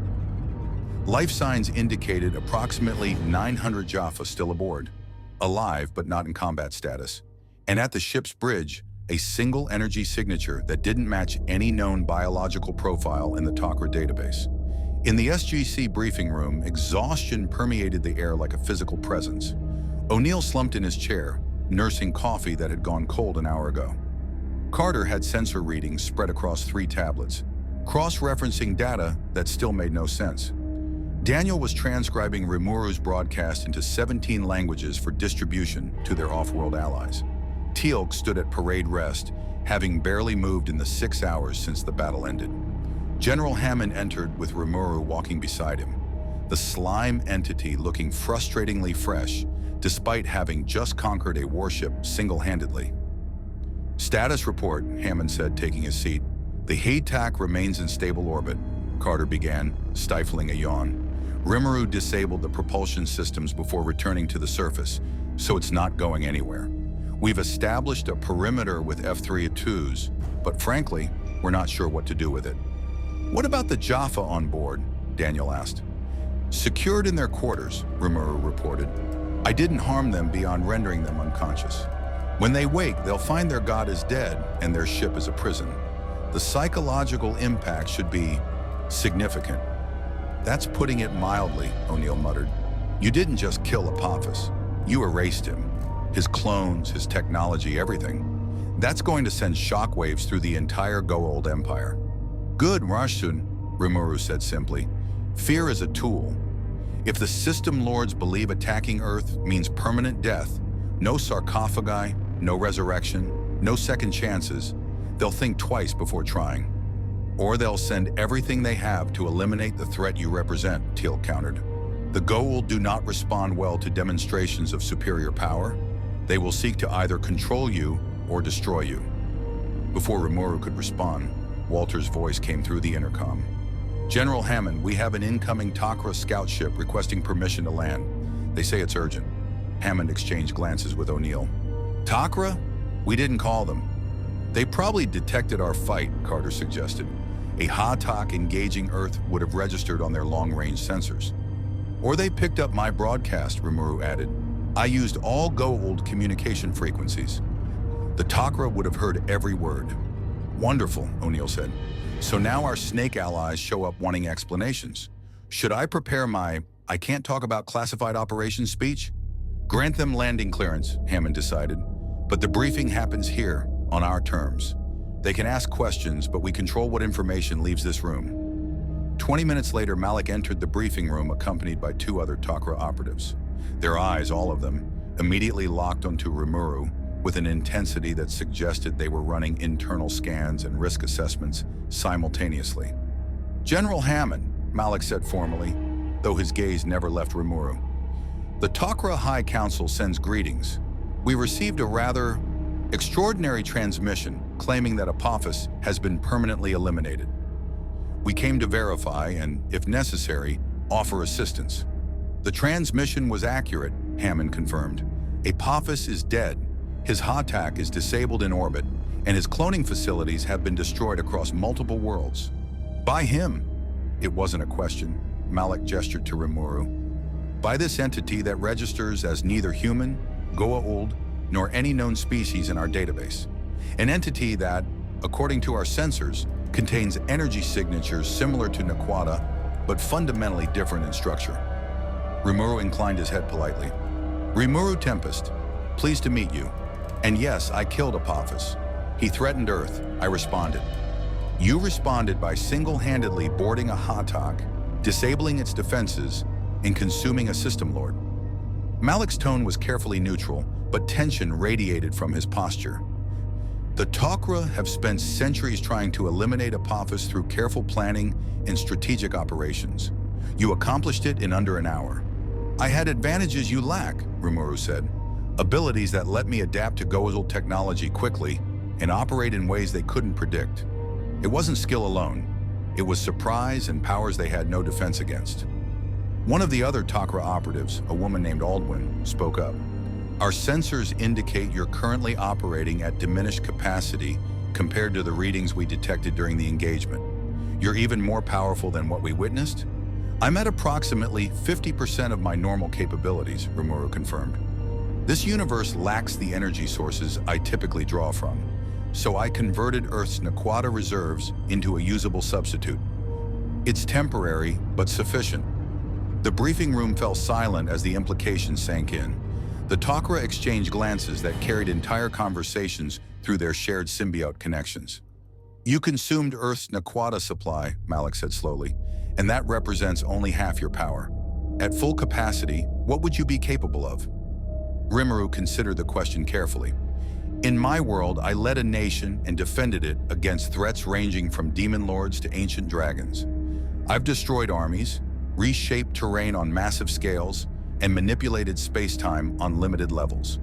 Here, without my native energy source, I can't say for certain, but I imagine I could engage multiple Ha'tak vessels simultaneously if necessary. Carter's tablets beeped urgently. She glanced down, and her expression shifted from tired to alarmed. Sir, we're getting reports from off-world contacts. Multiple Goa'uld territories are experiencing upheaval. Jaffa rebellions on 3 worlds where Apophis maintained control. Minor system lords scrambling to claim his territory. And, she paused, rereading the data. System Lord Yu has called for an emergency meeting of the remaining system lords. A meeting about what? O'Neill asked. About the entity that killed Apophis, Teal'c said grimly. They will seek to determine if Rimuru Tempest is a threat to all Goa'uld or merely to those who threaten Earth. And if they decide I'm a threat, Rimuru asked, then you will face the combined might of the System Lord's fleets, Teal'c replied. Dozens of Hatak vessels, thousands of death gliders, and weapons capable of destroying planets. They will not make the mistake Apophis made of attacking individually. Rimuru's expression grew thoughtful. That would be problematic. At 50% power, I could handle perhaps 3 or 4 Hatak vessels before my energy reserves depleted dangerously. Against a full system Lord Armada, he shook his head, I'd need to be at full power or find a way to rapidly replenish energy during combat. Which brings us to why we're really here, Malik interjected. The Tok'ra have access to Naquadah reserves across multiple worlds. We could provide the resources you need to restore your power, but we need assurances.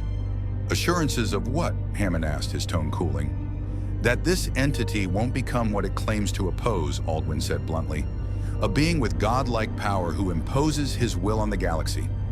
The Tok'ra have fought for centuries to free civilizations from Goa'uld tyranny. We won't simply exchange one set of false gods for another. The temperature in the room seemed to drop. O'Neill's hand moved fractionally closer to his sidearm. Teal'c's stance shifted almost imperceptibly into a combat-ready position. Rimuru, however, simply smiled. A sad, understanding expression that made him look suddenly older than his apparent years. You're right to be concerned, he said quietly. Power corrupts, and absolute power corrupts absolutely. I've seen it happen. I've watched good people become monsters when they gain the strength to impose their vision on others. He stood and his form briefly flickered into translucent slime before resolidifying. In my world, I built Tempest on principles of consent and cooperation. Every citizen chose to join. Every law was debated and voted on. I had the power to rule as a tyrant, but I chose not to because tyranny, even benevolent tyranny, ultimately destroys what it claims to protect. Words, Malik said. The Goa'uld speak pretty words about being gods chosen to guide the lesser races. How are you different? Because I can leave. Rimuru met the Tok'ra's eyes steadily. I didn't ask to come to this universe. I'm here by accident, and given the choice, I'd return home immediately. I'm not building an empire here. I'm not claiming worlds or demanding worship. I defended Earth because I was present when it was threatened, and because standing by while innocents die goes against everything I believe. And when the next threat comes, Aldwin pressed, and the one after that? How long before you decide Earth needs your permanent protection? Before protection becomes control? Before you're making decisions for humans because you know better? Daniel cleared his throat, drawing attention. Actually, that's a valid philosophical question. The history of Earth is full of examples where powerful entities, gods, kings, dictators, claim to act in people's best interests while actually serving their own agendas. How do we ensure Rimuru doesn't follow that pattern? You don't, Rimuru said simply. The room stirred with tension, but he continued. You can't ensure it. You can't control me, can't threaten me effectively, can't force me to act according to your wishes. Which means you have 2 choices. Trust that I'll keep my word or don't. There's no middle ground with power disparity this significant. That's not reassuring, O'Neill said dryly. It's honest. Rimuru looked around the room, meeting each person's gaze. I could lie. Tell you I'll submit to oversight or limitations or whatever would make you comfortable. But those would be empty promises because you couldn't enforce them. So instead, I'll offer this. Judge me by my actions. I've had the power to conquer Earth since I arrived. I haven't. I've had opportunities to seize control of the Stargate, your technology, your resources. I haven't. I asked permission before using your Naquadah. I defended your people when I could have let them die and negotiated from a position of greater strength. What more evidence do you need? Malik and Aldwin exchanged another of their silent symbiote conversations. Finally, Malik spoke. The Tok'ra will vote on whether to provide Naquadah reserves. But I will tell you this, Rimuru Tempest, the High Council is divided. Some see you as a potential ally against the System Lords. Others see you as a greater threat than the Goa'uld ever were. A being who can permanently kill System Lords, who operates outside all known frameworks of power, who answers to no authority but his own conscience. And what do you see? Rimuru asked. I see someone who terrifies me, Malik admitted. But I also see someone who saved this world when he had no obligation to do so. Someone who speaks of consent and cooperation in a galaxy built on domination. I want to trust you. I'm simply not certain I can. Fair enough. Rimuru's form began to glow softly with inner light. For what it's worth, I'm not asking for blind faith. Monitor my actions, question my decisions. If I ever cross the line into tyranny, I expect you to oppose me. That's not arrogance, it's accountability. Even gods need someone to tell them when they're wrong. Carter had been silent, processing data on her tablets. Now she looked up with an expression that suggested she'd found something significant. Rimuru, when you absorbed Apophis, you gained all his knowledge and memories, correct?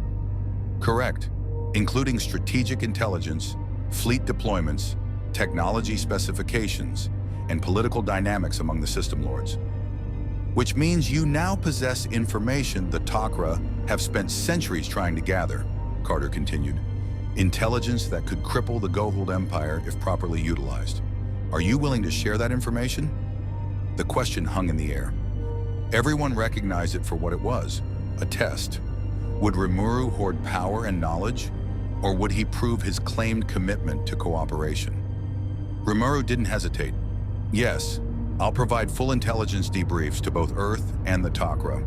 Apophis's knowledge includes details on system lord territories, fleet strengths, cloning facilities, weapons research, and internal politics. It's yours. Use it to free worlds, liberate Jaffa, and dismantle the power structures that enable slavery. Aldwin's expression shifted from skepticism to something approaching respect. You would simply give away that advantage? Knowledge that could let you manipulate galactic politics to your benefit? I don't want to manipulate galactic politics, Rimuru said tiredly. I want to go home to Tempest, check on my subordinates, and enjoy a peaceful meal at my favorite restaurant. This universe isn't my playground or my responsibility. It's yours. I'm just trying to help while I'm stuck here. General Hammond stood, his command presence filling the room. Here's what's going to happen. The Tok'ra will return to their High Council with our report. Rimuru will provide full intelligence debriefs as promised, and we'll begin negotiations on potential Naquadah support if and when the system lords respond to his broadcast. In the meantime, Earth's defenses remain on high alert, and that Hatak in orbit becomes a very interesting research opportunity. Dismissed. As the meeting broke up, Rimuru remained seated, staring at his hands, currently humanoid, but he could feel the slime beneath the surface, the converted Naquadah particles cycling through his structure, the power that made him simultaneously Earth's greatest defender and potential greatest threat. Daniel approached, sliding into the chair beside him. You okay? That was a pretty intense interrogation. They're right to question me, Rimuru said quietly. Power without accountability is dangerous. In my world, I had subordinates who would challenge my decisions, allies who'd call me out when I was wrong, even enemies who kept me honest through their opposition. Here, I'm operating without those safety rails. It's unsettling. For what it's worth, I think you're handling it well. Daniel adjusted his glasses. You could have reacted with anger or threats when the Tok'ra challenged you. Instead, you acknowledged their concerns and offered transparency. That's not how tyrants behave. Not yet, Rimuru said, but give it time. Give me enough crises where the right choice requires ignoring what people want for their own good. That's how it starts. Good intentions and emergency justifications. Before you know it, you're making all the decisions because you're the only one who can see the big picture. Then don't let it start. Daniel's voice carried quiet conviction. You're aware of the danger, which means you can guard against it. And you've got SG-1 now. We specialize in telling powerful entities when they're being idiots. It's kind of our thing. Rimuru laughed despite himself. I appreciate that, truly. Carter appeared at the doorway. Rimuru, could you come to the lab? I want to run some tests on the energy conversion process you used. If we can understand how you transform Naquadah into your magical equivalent, we might be able to develop technology that... She stopped as alarms began wailing throughout the facility. Unscheduled off-world activation. Walter's voice crackled through the speakers. It's not a recognized IDC. The team rushed to the control room, arriving to find the Stargate's event horizon shimmering with an unusual purple tint. Something was coming through, something that made even the ancient derived technology of the Stargate fluctuate with instability. "Close the iris," Hammond ordered. "It won't close, sir. Something's blocking it. Same interference pattern we saw when Rimuru first arrived." Through the observation window, they watched as something emerged from the event horizon. Not a person, not a Jaffa, something else entirely. It was roughly humanoid, but composed of crystalline structures that refracted light in impossible ways. Its form seemed to exist partially out of phase with normal space, and where it stepped, the floor frost crystallized instantly. Rimuru's eyes widened in recognition and alarm. "That's not from this universe. That's a dimensional breach, something from outside your reality forcing its way in." "What is it?" O'Neill demanded, already moving toward the armory. "I don't know, but I recognize the energy signature." Rimuru's form began to shimmer as power built within him. "It's similar to what pulled me here. Whatever created the malfunction that brought me through your Stargate, it's happening again." The crystalline entity turned, its faceted head fixing on Rimuru with what might have been recognition. When it spoke, its voice resonated with frequencies that made the concrete walls vibrate. Tempest, anomaly, rejected, return, required. "Oh, that's not good," Daniel said, his voice tight with the particular brand of anxiety reserved for universe-threatening phenomena. Rimuru stepped forward, his hands glowing with barely contained power. "I'm not going anywhere until I understand what's happening. Who are you? What do you want?" "Continuum, stability, maintained, breach, corrected, foreign, elements, extracted." Carter was frantically working her computer. "Sir, the Stargate's showing energy readings similar to when Rimuru arrived, but amplified by 3 orders of magnitude. Whatever this thing is, it's using the gate network as an anchor point into our reality. And it wants to take me back," Rimuru said, his voice carrying a mixture of hope and concern. "The question is, what happens to Earth if I leave? The system lords receive my broadcasts. They know someone here can kill them permanently. If I disappear now, they'll come for us," Hammond finished grimly. "Without you, we're back to conventional defenses against enemies who now have extra motivation to destroy us." The crystalline entity pulsed with light. "Choice, unnecessary. Extraction, mandatory. Continuum, correction, initiated." Energy began building around the entity. Power that made even Rimuru's magicule conversion look insignificant by comparison. This was something fundamental, something that operated on levels beyond conventional physics. "It's going to force me back to my universe," Rimuru said, his form already beginning to destabilize at the edges. "I can resist for a while, but if it's what I think it is, a dimensional correction entity that maintains the barriers between realities, fighting it could tear holes in both our universes." "So what do we do?" O'Neill asked, weapon aimed at the crystalline entity despite the futility of the gesture. Rimuru looked at the team that had trusted him, at the world he'd promised to protect, at the choice he'd known was coming, but hoped wouldn't arrive so soon. "We negotiate," he said finally. "If this entity maintains dimensional integrity, it must understand consequences. Let me try talking to it, entity to entity, and maybe we can find a solution that doesn't leave Earth defenseless." He stepped toward the crystalline being, his own form shifting into pure energy to match its nature. And as the 2 impossible entities faced each other in the gate room of Stargate Command, the fate of 2 universes hung in the balance. The gate room had become a nexus of impossible physics. Rimuru's blue-white energy form faced the crystalline entity's refracted prismatic structure, and where their auras met, reality itself seemed to ripple like disturbed water. In the control room, Carter's instruments were going haywire, measuring energy outputs that shouldn't exist and spatial distortions that defied every known law of physics. "Major, talk to me," Hammond demanded, watching the confrontation through the observation window. "Sir, the entity, whatever it is generating a localized dimensional rift centered on Rimuru's position. If I'm reading this correctly, it's trying to pull him back through the same breach that brought him here." Carter's fingers flew across her keyboard. "But Rimuru's resisting, and the conflict is creating feedback loops in the Stargate network. We're detecting fluctuations in wormhole stability across 36 gate addresses. English, Carter, O'Neill said tightly, his P-90 trained on the crystalline entity, despite knowing bullets would be useless. If they keep fighting, they could destabilize the entire Stargate network. Every gate in the galaxy could become a potential dimensional breach point. That would be bad, Daniel observed unnecessarily. In the gate room, Rimuru had extended his consciousness to interface directly with the crystalline entity. It wasn't communication in any conventional sense, more like exchanging fundamental concepts through the medium of pure energy. What he found was both reassuring and deeply concerning. The entity wasn't malevolent. It wasn't even truly conscious in the way Rimuru understood consciousness.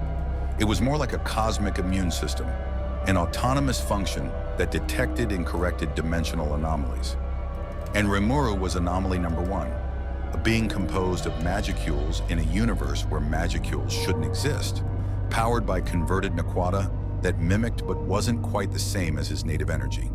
He was, in the entity's perception, a virus that needed to be removed before he infected the dimensional structure further. Notice, entity identified as dimensional equilibrium construct. Purpose, maintain separation between parallel universes and alternate realities. Current objective, remove dimensional anomaly, U, before cascade failure occurs. Warning, resistance will trigger automated escalation protocols. Great Sage, what happens if I let it take me back?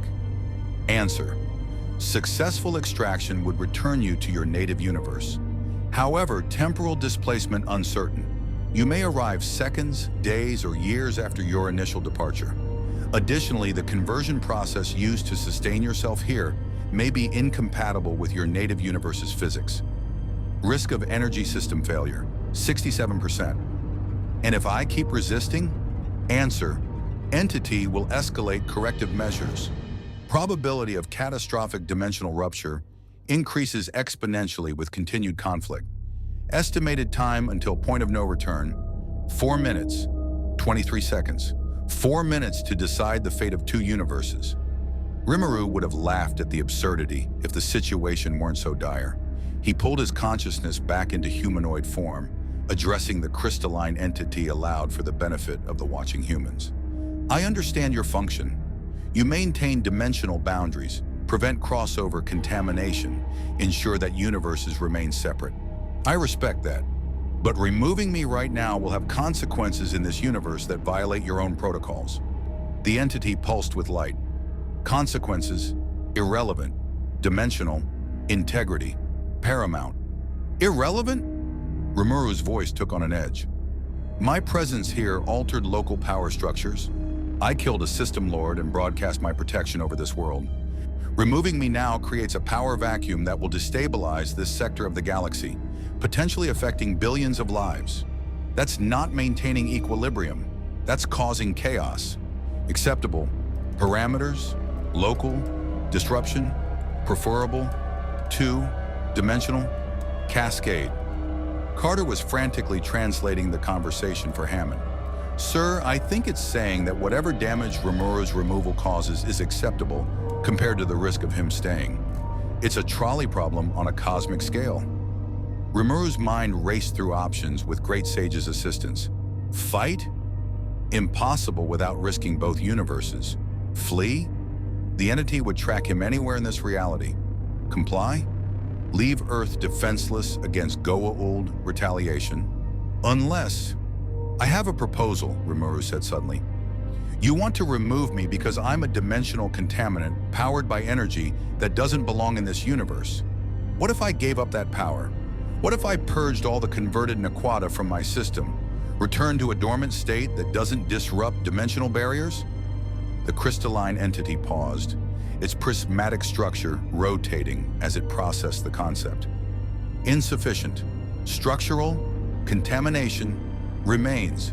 Your existence here is the anomaly. But a much smaller anomaly, Rimuru pressed. You said yourself that removing me causes local disruption. That disruption is also an equilibrium violation, just a different kind. Isn't minimizing disruption preferable to elimination? A dormant anomaly that doesn't interact with dimensional barriers versus catastrophic power vacuum? In the control room, Daniel leaned forward. Is he actually negotiating with a cosmic force of nature? Apparently, O'Neill muttered, and it seems to be working. Sort of. The entity's light pulsed in complex patterns that Great Sage translated as deep calculation protocols. After what felt like an eternity but was actually 17 seconds, it responded. Proposal acknowledged, parameters adjusted, power reduction required, 93%, dimensional, interaction, coefficient, below, critical, threshold, ongoing, monitoring, mandatory. Rimuru felt his core destabilize slightly at the implications. 93% power reduction would leave him at barely 7% of his already halved capacity. He'd be weaker than he'd been when he first arrived, operating at perhaps 3 to 4% of his normal power. Enough to survive, maintain his consciousness, but not enough to fight Hatak vessels or face down system lords. He'd be, by his standards, nearly helpless. Behind him, the Stargate stood inactive, Earth's connection to the galaxy. Beyond the blast doors, billions of humans lived their lives unaware that their continued safety was being negotiated by a slime from another universe and a crystalline embodiment of cosmic law. The choice was simple, really. His power, or Earth's immediate safety, his ability to defend, or the dimensional stability of both universes, his pride as a powerful being, or his principles about protecting the innocent. Not much of a choice at all when he put it that way. I accept your terms, Rimuru said quietly. I'll reduce my power to 7% of current capacity, approximately 3% of my full strength. In exchange, you allow me to remain in this universe in a dormant, non-disruptive state. Is this acceptable? Acceptable. Commence. Power. Reduction. Now. Rimuru turned to the observation window where SG-1 and General Hammond watched. His golden eyes met theirs and he smiled. Sad but resolute. I'm sorry, he called up to them. I promised to protect Earth, and now I'm going to make myself nearly powerless to do so. But it's this, or risk tearing holes in reality itself. I hope you understand. Wait! Carter's voice came through the speakers. If you reduce your power that drastically, what happens to the converted Naquadah energy? Where does it go? Good question. Rimuru consulted Great Sage, and the answer made him pause. Answer: excess energy will be released during purge sequence. Estimated output: equivalent to 47 megatons of explosive force if uncontrolled. Recommend controlled dissipation into alternate energy sink to prevent catastrophic detonation. I need to redirect the energy somewhere safe, Rimuru announced. 47 megatons worth. Suggestions? The control room erupted in urgent discussion. O'Neill was already shaking his head. We can't absorb that much energy. We'd need specialized containment that doesn't exist. And we definitely can't let you detonate like a bomb. The Hatak, Teal'c said suddenly. It remains in orbit, disabled. Its Naquadah reactors are intact but offline. Could the energy be channeled into them? Rimuru considered it with Great Sage running calculations. Possible, but extremely risky. I'd essentially be overcharging their reactor systems with incompatible energy. The containment fields might hold, or the ship might explode spectacularly in Earth's orbit. Better than you exploding in the gate room, O'Neill pointed out. Can you get to the Hatak before the countdown expires? Rimuru looked at the crystalline entity. Can you give me 15 minutes? 10 minutes. Maximum. Dimensional. Stress. Increasing. I'll take it. Rimuru's form shifted back to humanoid, power crackling around him in barely controlled surges. General Hammond, I need immediate transport to the Hatak. No time for ships. I'll have to fly up myself.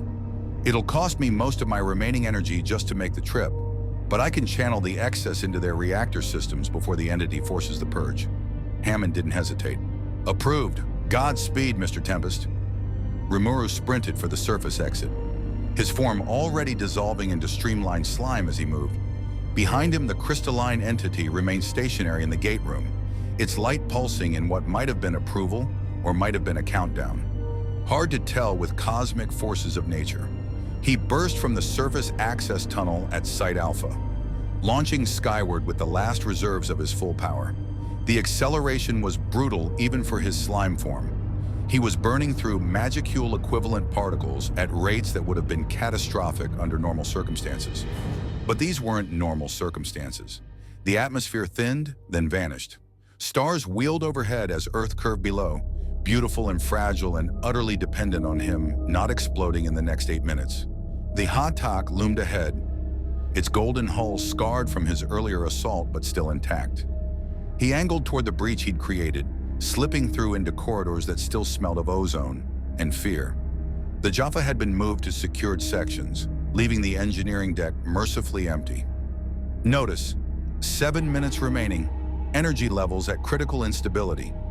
Recommend immediate purge initiation. Not yet, Rimuru muttered, flowing through access tunnels toward the reactor chamber.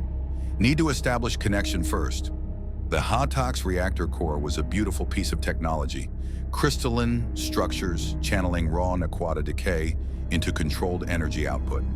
Normally it powered shield generators, weapons, life support, and propulsion. Now offline and cold, it would serve as a dumping ground for energy that didn't belong in this universe. Rimuru wrapped himself around the reactor core, tendrils of slime connecting to every interface point. Great Sage began establishing data links, overriding safety protocols, preparing the reactor to accept an input it was never designed to handle. Notice 5 minutes remaining. Connection established. Beginning energy transfer protocol. Warning, reactor containment field strength insufficient for full energy dump. Cascade failure probability, 41%. Make it work, Rimuru commanded. Distribute the load across all reactor systems simultaneously. Use their backup generators, emergency capacitors, anything that can store energy. Affirmative. Redistributing transfer vectors. Cascade failure probability reduced to 23%. Good enough. Begin transfer. The purge started like opening a floodgate. Energy poured out of Rimuru's form in torrents. The carefully converted Naquadah particles reverting to their base components as they left his structure. The Teal'c's reactor core blazed to life, containment fields straining under loads they were never meant to handle. Throughout the ship, backup systems activated automatically, emergency protocols engaging as sensors detected power surges that defied all Goa'uld engineering parameters. In the SGC control room, Carter watched her sensors with mounting horror and fascination. The Teal'c is lighting up like a Christmas tree. Power readings are off the scale. If those containment fields fail, how big a boom are we talking? O'Neill asked. Big enough to irradiate the eastern seaboard and destabilize our orbit. The EMP alone would shut down every satellite in near-Earth space. So we really don't want it to fail. No, sir. We really don't. On the Teal'c, Remuru was fighting the most difficult battle of his existence. Not against an enemy he could strike, but against his own nature. His body was designed to accumulate power, to store energy, to constantly grow stronger. Forcing it to purge that strength felt like tearing out his own heart. His humanoid form destabilized, becoming translucent as the energy drain accelerated. The golden glow in his eyes dimmed. The crackling aura of power that had surrounded him since the Naquadah conversion faded like dying embers. Notice, 2 minutes remaining. Energy levels at 12% of converted capacity, approaching minimum threshold for consciousness maintenance. Keep going, Rimuru gasped, though there was no one to hear him. All of it, 7% like I promised. The reactor core was screaming now, metaphorically, since sound doesn't travel in vacuum. Its containment fields at maximum stress, crystal matrices glowing white-hot as they channeled more power than they'd handled in their entire operational lifetime. Secondary systems throughout the Teal'c began overloading, circuit breakers triggering in cascading sequences as the ship tried desperately to shed excess energy into empty capacitors and burned out conduits. And still the transfer continued. Notice, 1 minute remaining, energy levels at 8% of converted capacity. Warning, approaching critical consciousness threshold, recommends cessation of transfer to preserve core functions. 7%, Rimuru insisted, feeling his awareness begin to fragment. The deal was 7%. Notice, Energy levels at 7.2% of converted capacity. Close enough. Terminating transfer. Emergency consciousness preservation protocols engaging. The energy flow stopped. The Hatak's reactor core stabilized barely, its containment fields holding, but degraded to perhaps 30% effectiveness. Throughout the ship, systems flickered uncertainly, trying to determine if they should be online or offline while managing power levels that made no sense. And in the engineering bay, a small puddle of blue slime, barely 6 inches across, lay quivering on the deck plating. Rimuru's consciousness was still there. Great Sage confirmed it, but reduced to the most basic functions. No humanoid form, no energy manipulation, no combat capability, just a slime. A very, very weak slime. Back in the SGC gate room, the crystalline entity pulsed with what might have been satisfaction. Compliance, confirmed.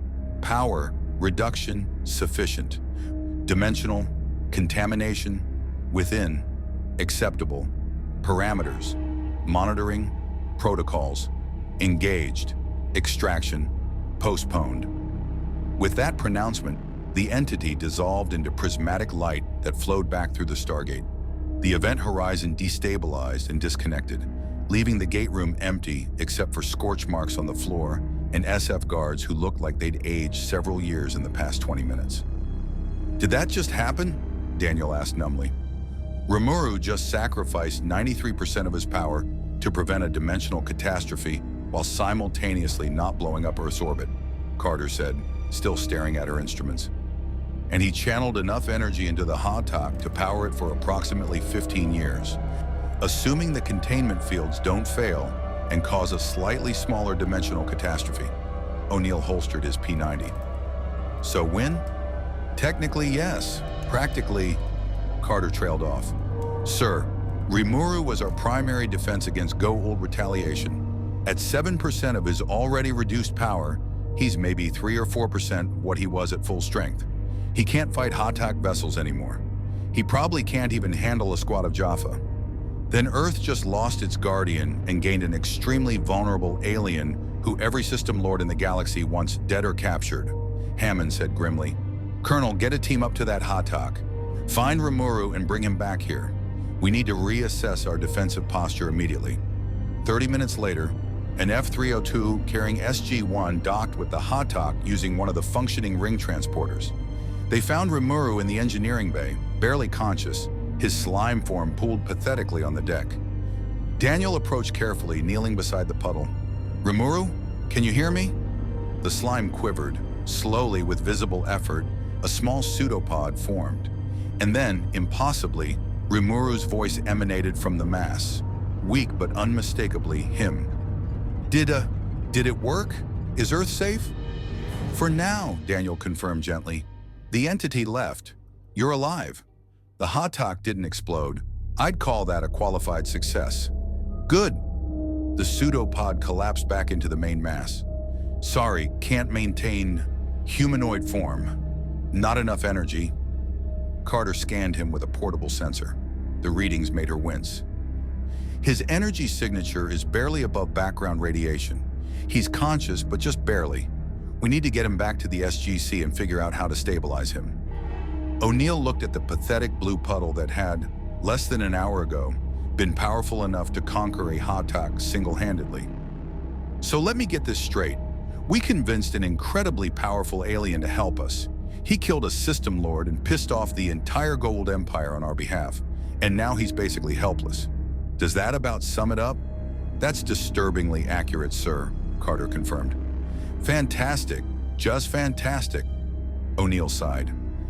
All right, let's get the blob back home, and somebody start working on a plan for when the system lords show up wanting revenge, because our ace in the hole just became the 3 of clubs. Teal'c carefully scooped Rimuru's slime form into a containment vessel, handling the weakened entity with surprising gentleness.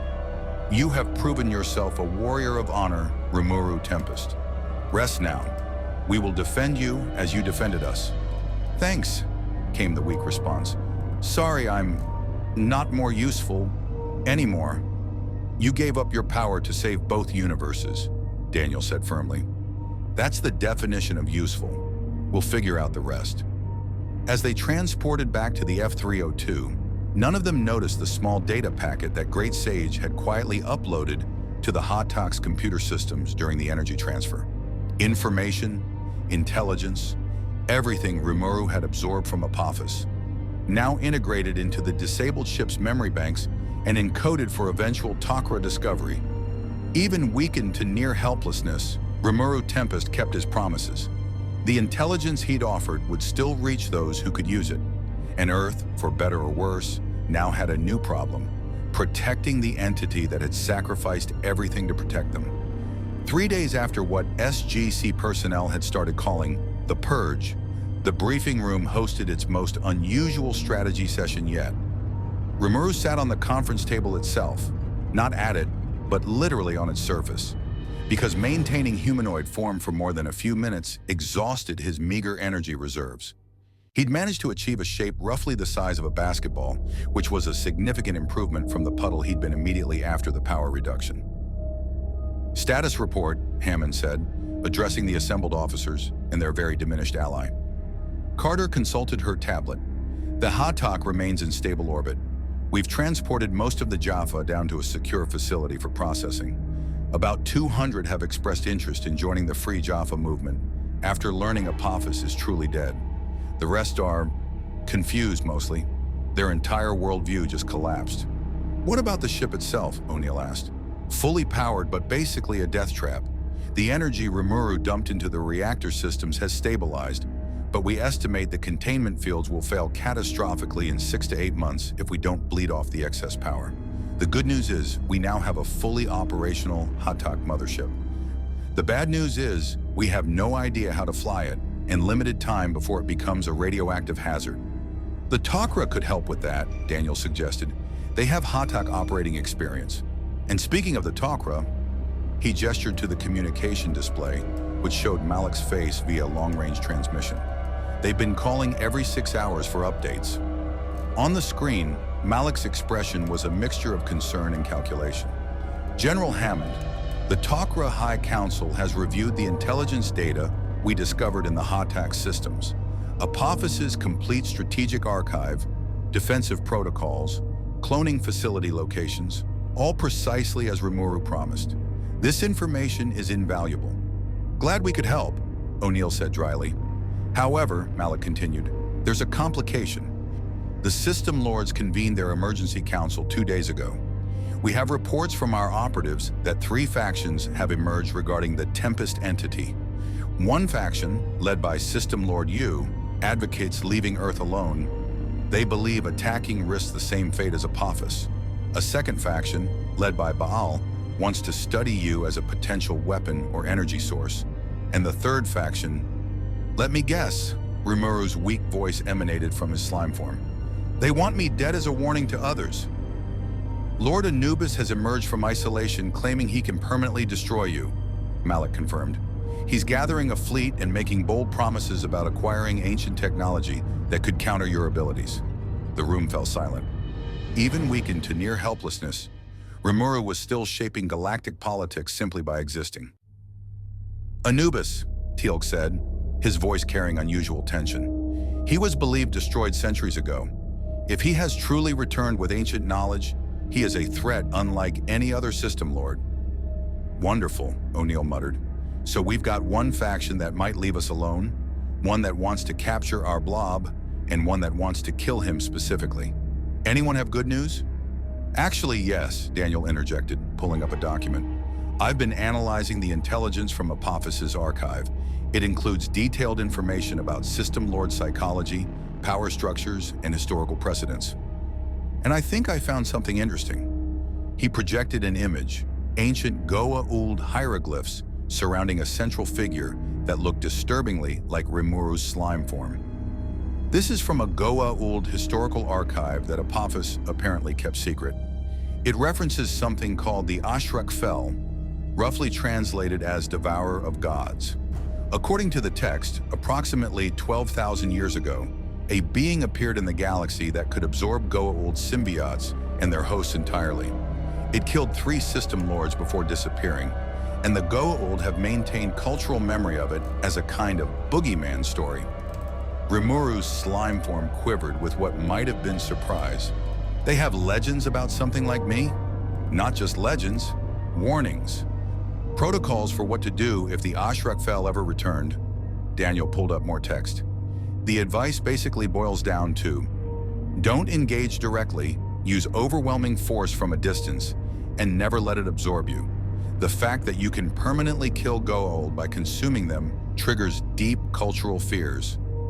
Which explains why they're so divided on how to handle him, Carter added. Some see a threat that needs to be eliminated immediately. Others recognize that attacking might make things worse. Classic security dilemma. Hammond leaned back in his chair, processing implications. So whether we like it or not, Rimuru has become a pivotal factor in galactic politics. The question is, what do we do about it? We can't hide him, O'Neill said. Every system lord knows he's here. We can't send him away because the dimensional entity might come back, and we can't make him powerful again without risking the same problem. We're basically stuck protecting a target that everyone wants. Not everyone, Malik interjected from the screen. The Tok'ra High Council has voted to offer Rimuru asylum among our ranks. We can relocate him to a secure base, provide resources for his recovery, and shield him from Goa'uld detection. Rimuru's form pulsed with dim light. That's generous. But wouldn't that just transfer the target to you? The moment the Goa'uld learn you're harboring me, they'll hunt your bases. Perhaps, but we're already hunted.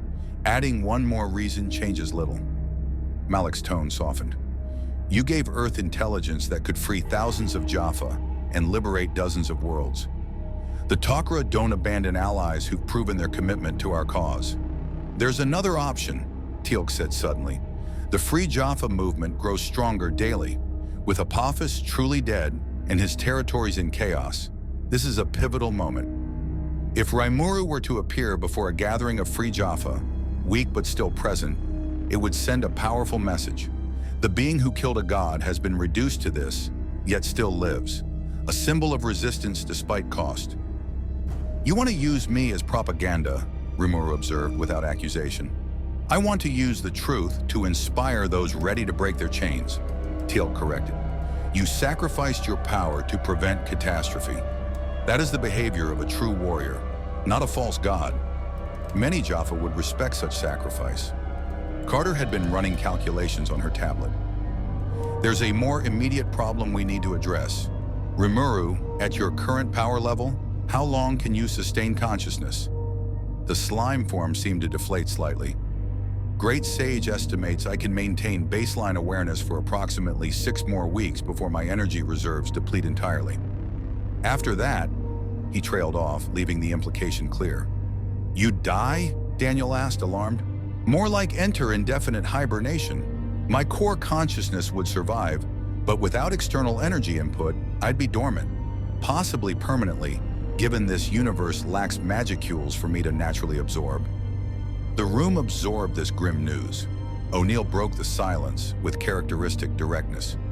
So we need to find a way to keep you alive without violating the dimensional entity's power limit. Ideas. Naquadah supplementation, Carter suggested immediately. Small controlled doses that you convert slowly. Stay well below the 7% threshold, but provide enough energy to sustain consciousness. That could work, Rimuru agreed weakly, but Earth's Naquadah reserves are depleted. You'd be using resources needed for your own defense to keep me alive. The Tok'ra can provide Naquadah, Malik offered. Small amounts regularly supplied, enough for survival but not combat readiness. Would that satisfy the dimensional entity's requirements? Before anyone could respond, alarms began wailing throughout the facility. Walter's voice came through with barely controlled urgency. General Hammond, multiple HATAC signatures just dropped out of hyperspace.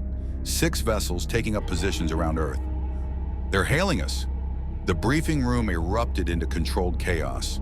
Personnel rushed to stations while SG-1 instinctively reached for weapons. Only Rimuru remained motionless on the table, his slime form pulsing with what might have been resignation. That was faster than expected, he murmured. In the control room, Hammond stood before the main screen as it activated, showing not one system lord but 3. Their images split across the display in a clear demonstration of coalition power. On the left, System Lord Yu, ancient and calculating, his features showing age that most Goa'uld concealed through sarcophagus use. In the center, Baal, relatively young by System Lord standards, his expression carrying intelligent curiosity. And on the right, a figure that made even Teal'c stiffen, Anubis, his form concealed in shadows and energy fields that suggested something fundamentally wrong about his existence. Humans of the Tauri, Yu spoke first, his voice carrying millennia of authority. We have come to discuss the entity known as Rimuru Tempest. Stand down your defenses. This need not be violent. That's rich coming from 6 Hatak vessels in attack formation, O'Neill muttered off mic before Hammond could respond. Hammond activated the communication link. System Lords, you violated Earth's airspace without invitation. State your intentions. Baal smiled, the expression carrying predatory amusement. Your airspace? How delightfully primitive. We're here to collect a prize, the entity that killed Apophis. Surrender it, and we'll consider not punishing your world for harboring such a dangerous weapon. The Tempest entity must be destroyed, Anubis interjected, his voice resonating with unnatural harmonics. It is a threat to the natural order, a corruption that devours gods and disrupts the balance of power. I have seen its true nature, and it cannot be permitted to exist. Yu held up a hand, forestalling further argument between his allies. We are divided on method, but united in purpose. The entity must be removed from your protection. How that removal occurs depends entirely on your cooperation. In the briefing room, Rimuru had managed to flow off the table and form a small pseudopod pointing at the screen. That's Anubis? He doesn't read like normal Goa'uld. His energy signature is wrong. Corrupted somehow. He's partially ascended, Daniel said suddenly, his archaeological knowledge clicking pieces together. The legends say he was punished by the ancients for trying to achieve ascension through forbidden means. He's stuck between mortal and ascended, powerful but unstable. Which makes him dangerous and unpredictable, Carter added. If he's accessing ancient knowledge, he might actually have weapons that could affect Rimuru even in his weakened state. Hammond was making rapid calculations. 6 Hatak vessels against Earth's defenses meant hours of survival at best. The F-302 squadrons could harass, but not defeat such a force. The railguns would buy time, nothing more. And their ace in the hole was currently the size of a basketball and couldn't fight his way out of a wet paper bag. We need time, Hammond said quietly to his officers. Stall them while we figure out options. He activated the communication link again. System Lords, your disagreement about what to do with Rimuru suggests you haven't actually reached consensus. Why don't you work that out among yourselves before demanding we surrender anyone? The 3 System Lords exchanged looks that could have flash-frozen atmospheres. Yu spoke with icy precision. You dare mock the gods. Not mocking, just pointing out logical inconsistencies? O'Neill chimed in cheerfully, stepping into frame. You've got one god who wants to study our friend, one who wants to kill him, and one who seems vaguely reasonable. That's not a unified coalition. That's a committee meeting waiting to happen. Come back when you've figured out what you actually want. Baal's amusement faded into something more dangerous. You're trying to buy time. How transparent. Very well. We'll demonstrate what happens when primitives defy gods. One of the Hatak vessels, Baal's based on the distinctive markings, began charging weapons. Amber light built along the ventral staff cannon arrays, targeting solutions cycling through the ship's computers. And Rimuru, watching from the briefing room, made a decision. I'm going up there, he announced, his weak voice somehow carrying absolute conviction. Rimuru, no, Daniel protested. You can barely maintain form. I'm in no condition to fight, Rimuru agreed. But I can talk, and more importantly, I can draw their attention away from Earth. His slime form began flowing toward the door with surprising speed born of desperation. If they want me, they can have me. Just me, not a bombardment that kills millions. Teal'c moved to block the doorway. This is suicide. You cannot face 3 System Lords in your current state. I'm not planning to face them. I'm planning to offer myself in exchange for Earth's safety. Rimuru's form pulsed with fading light. It's what I should have done from the start. My presence here created this danger. Let me remove it. By letting them kill you or worse, Carter demanded. Rimuru, there has to be another way. There isn't. His voice carried terrible certainty. I've run every scenario through Great Sage. Every option that doesn't involve my surrender ends with Earth taking catastrophic damage. At 7% power, I can't fight 6 Hatak vessels. I can't protect this world anymore. But I can give myself up and maybe buy you enough time to evacuate critical personnel before nothing, O'Neill interrupted harshly. We don't abandon allies. That's not how we operate. Then you'll all die protecting someone who's already dead, Rimuru said quietly. I'm running on borrowed energy in a universe that's trying to reject me. My time here was always going to be temporary. Let me make it count. The briefing room fell into awful silence as everyone recognized the terrible logic of his argument. Earth couldn't win this fight. Rimuru couldn't fight anymore. And the system lords were seconds away from demonstrating what happened when gods became impatient. Then Malik's voice cut through the tension from the communication screen. Wait, there may be another option. If Rimuru truly intends to surrender, we can control the conditions. A formal negotiation rather than simple capitulation. What kind of negotiation? Hammond asked sharply. Asylum under Tok'ra protection with system lord oversight, Malik proposed rapidly. Rimuru surrenders himself voluntarily, but not to any single system lord. Instead, he enters a form of custody monitored by multiple parties. Tok'ra, system lords, potentially the Asgard if we can contact them. No one gets exclusive access, no one can simply destroy him, and Earth is removed from the equation. A prisoner, Rimuru said flatly. A detainee under diplomatic protection, Malik corrected. It's not ideal, but it removes the immediate threat to Earth and prevents you from being weaponized or killed. And it might buy time for us to find a solution to your energy depletion problem. Baal's Hatak had finished weapons charging. Through the control room windows, personnel could see amber light building in the ship's cannon arrays, seconds from firing. General Hammond, Rimuru said urgently, you need to decide now. Let me go with them, or watch them start killing your people. There's no third option.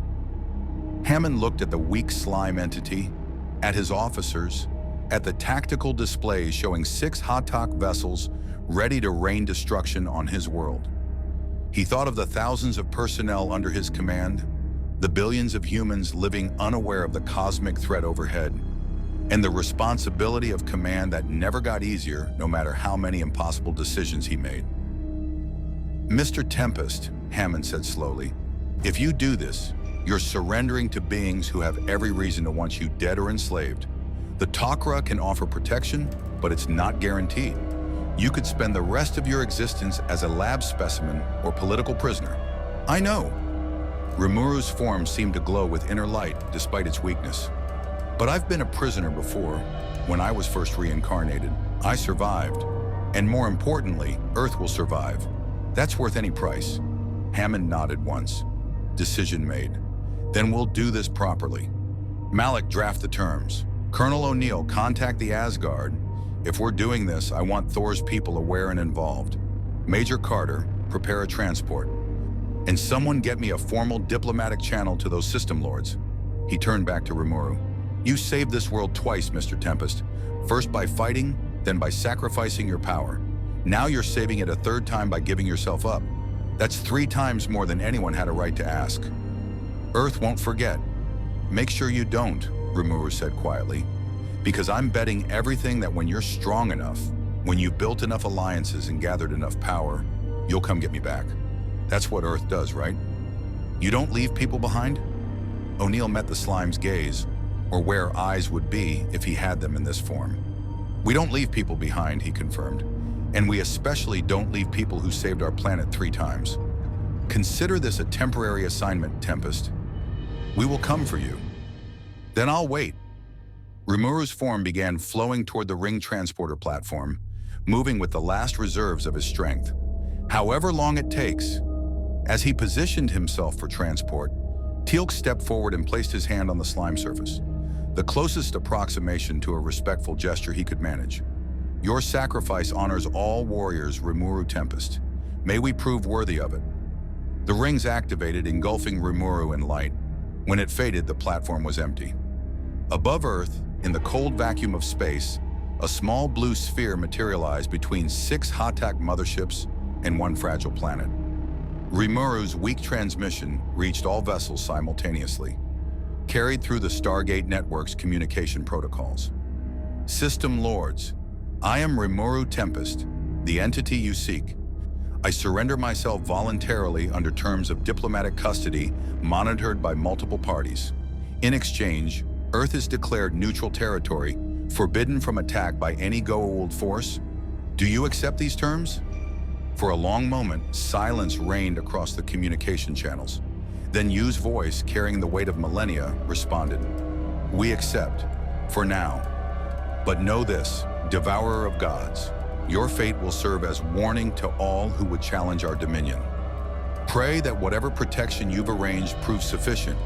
The smallest Hatak, a Tok'ra vessel that had been waiting just outside sensor range, moved forward, its ring transport activating to pull Rimuru aboard. Within seconds, it had jumped to hyperspace, taking with it the entity that had killed a system lord, altered galactic politics, and sacrificed everything to protect a world he'd stumbled into by accident. In the SGC control room, Carter's sensors tracked the vessel until it disappeared beyond detection range. He's gone, sir. The Tok'ra have him. Hammond stared at the empty space where Rimuru had been. Then we'd better start figuring out how to get him back, because Colonel O'Neill made a promise, and this command keeps its promises. Damn right we do, O'Neill agreed, his voice carrying steel beneath the usual sarcasm. The blob saved our planet. Time to return the favor. And as the 6 Hatak vessels departed Earth's orbit, their alliance already fracturing now that their common goal was achieved, the humans below began planning an operation that would challenge system lords, navigate Tok'ra politics, and somehow rescue an entity who'd given up everything to save them. It wouldn't be easy. It would probably be impossible. But that had never stopped them before. 6 months had passed since Rimuru's surrender, and Earth had not been idle. In a converted Level 19 chamber at Stargate Command, a space that hadn't existed in the original facility plans, Major Carter stood before a holographic display showing what the SGC's scientists were now calling the Tempest Project. Around her, technicians monitored equipment that represented the bleeding edge of human Asgard Tok'ra collaborative engineering. Status? General Hammond asked, entering with SG-1 in tow. We're ready for the first test, sir. Carter gestured to the centerpiece of the room, a cylindrical containment field surrounding what looked like a miniature artificial sun. Modified Naquadah reactor based on Hatak technology, augmented with Asgard power crystals and Tok'ra energy manipulation techniques. If our calculations are correct, it should generate magicule equivalent particles at roughly 78% efficiency. In English, O'Neill requested. We've built a machine that makes the energy Rimuru needs to survive, Daniel translated, adjusting his glasses as he studied the display. Theoretically is doing a lot of work in that sentence, O'Neill observed. The theory is sound, came a familiar voice through the room's speakers. Thor's image appeared on a secondary monitor, the Asgard commander calling from his ship in orbit. The Asgard High Council has reviewed the specifications. While we cannot generate true magicules, such particles do not exist in this reality, the synthetic equivalent should provide sufficient energy for Rimuru Tempest to maintain consciousness and limited functionality. Limited functionality meaning what? Hammond asked. Perhaps 15 to 20% of his original full capacity, Carter estimated. Enough to maintain humanoid form, communicate, use his analytical abilities.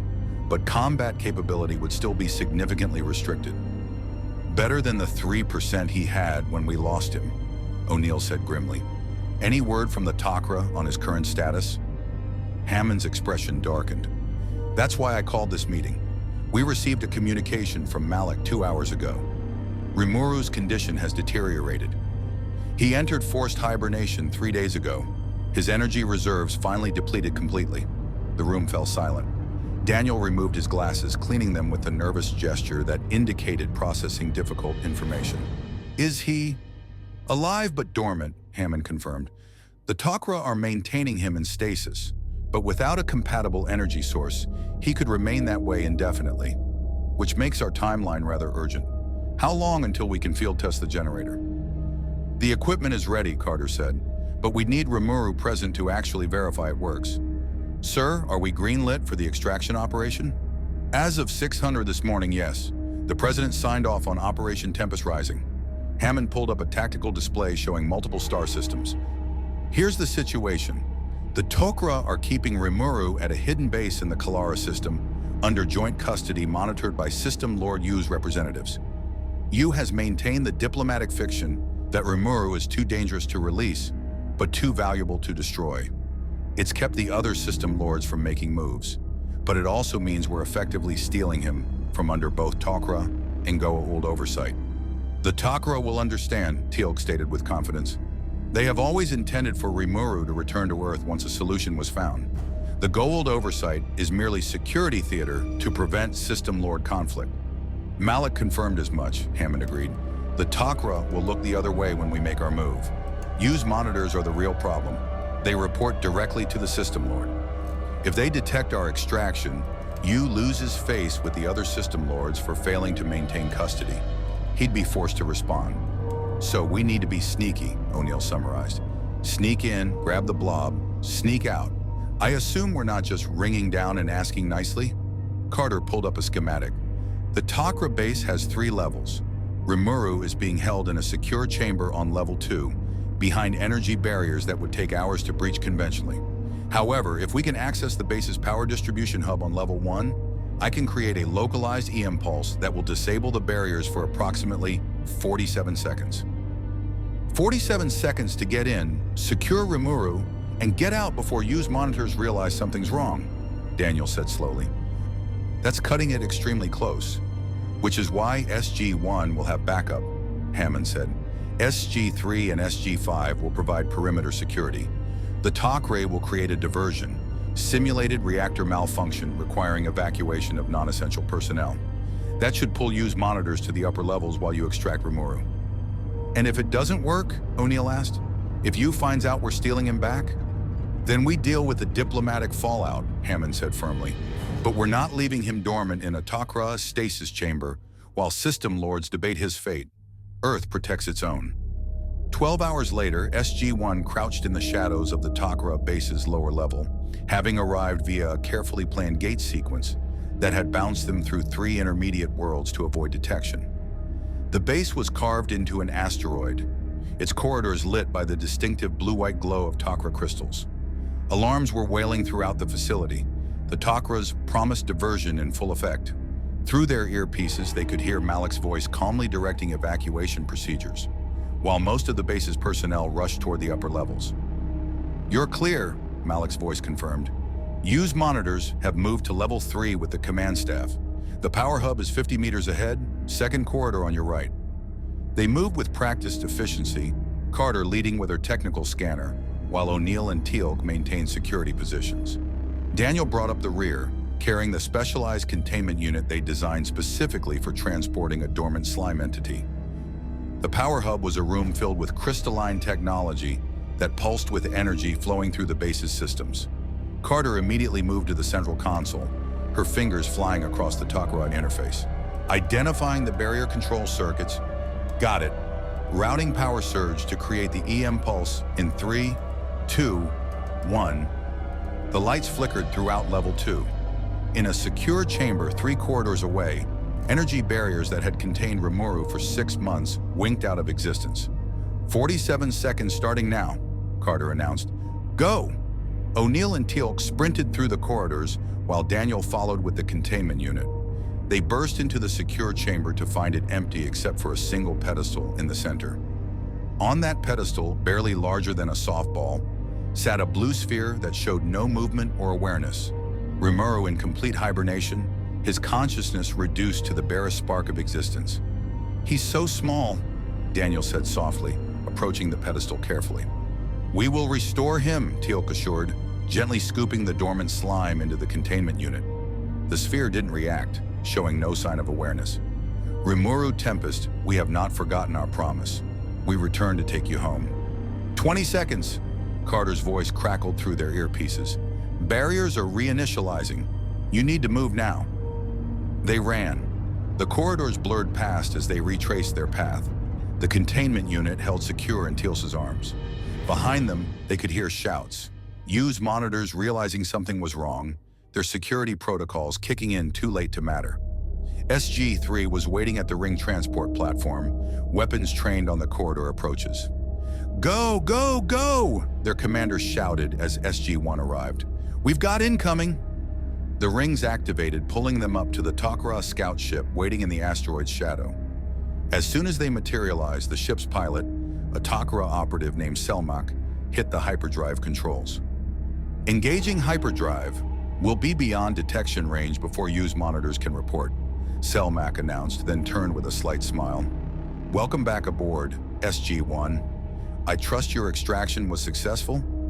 O'Neill held up the containment unit where Rimuru's dormant form pulsed with the faintest blue light. Mission accomplished. One blob, slightly used, ready for pickup. The journey back to Earth took 4 hours through hyperspace. During that time, Carter monitored Rimuru's vital signs. If vital signs could apply to a dormant slime entity, while Daniel prepared diplomatic statements for when you inevitably lodge formal protests about the extraction. He's stable, Carter reported. No degradation in his core structure. The stasis the Tok'ra maintained prevented any deterioration. As soon as we expose him to the magical generator, he should begin absorbing energy automatically. Should, O'Neill repeated. I'm really starting to dislike that word. Science involves uncertainty, Carter replied. But the theory is sound, sir. We've tested the generator with samples of his residual energy signature. It should work. And if it doesn't, Daniel asked, then we've rescued a very expensive paperweight, O'Neill said dryly. But let's think positive. The blob has survived being shot at by Jaffa, converting Naquadah, purging 93% of his power, and 6 months of imprisonment. He's resilient. He'll pull through. When they emerged from hyperspace in Earth's orbit, 3 F-302 squadrons were waiting to escort them to the surface. Hammond had taken no chances. The extraction had been covert, but you would discover the theft within hours. Earth needed to be ready for potential retaliation. The scout ship landed at Area 51 rather than Stargate Command. The converted Level 19 chamber with the Magicule generator was housed in the Nevada facility due to space and security requirements. A full medical and scientific team waited as SG-1 carried the containment unit into the test chamber. Set him in the center of the field, Carter directed, indicating the space directly in front of the generator. The energy output is calibrated for gradual absorption. Too much too fast could destabilize his hibernation state. Teal'c carefully placed the containment unit in position, then opened it. Rimuru's small blue sphere rolled out onto the padded platform, completely inert. To anyone unfamiliar with him, it would look like a simple blob of colored gelatin. Generator powering up, a technician announced. Output at 10%, 20%, stabilizing at calculated levels.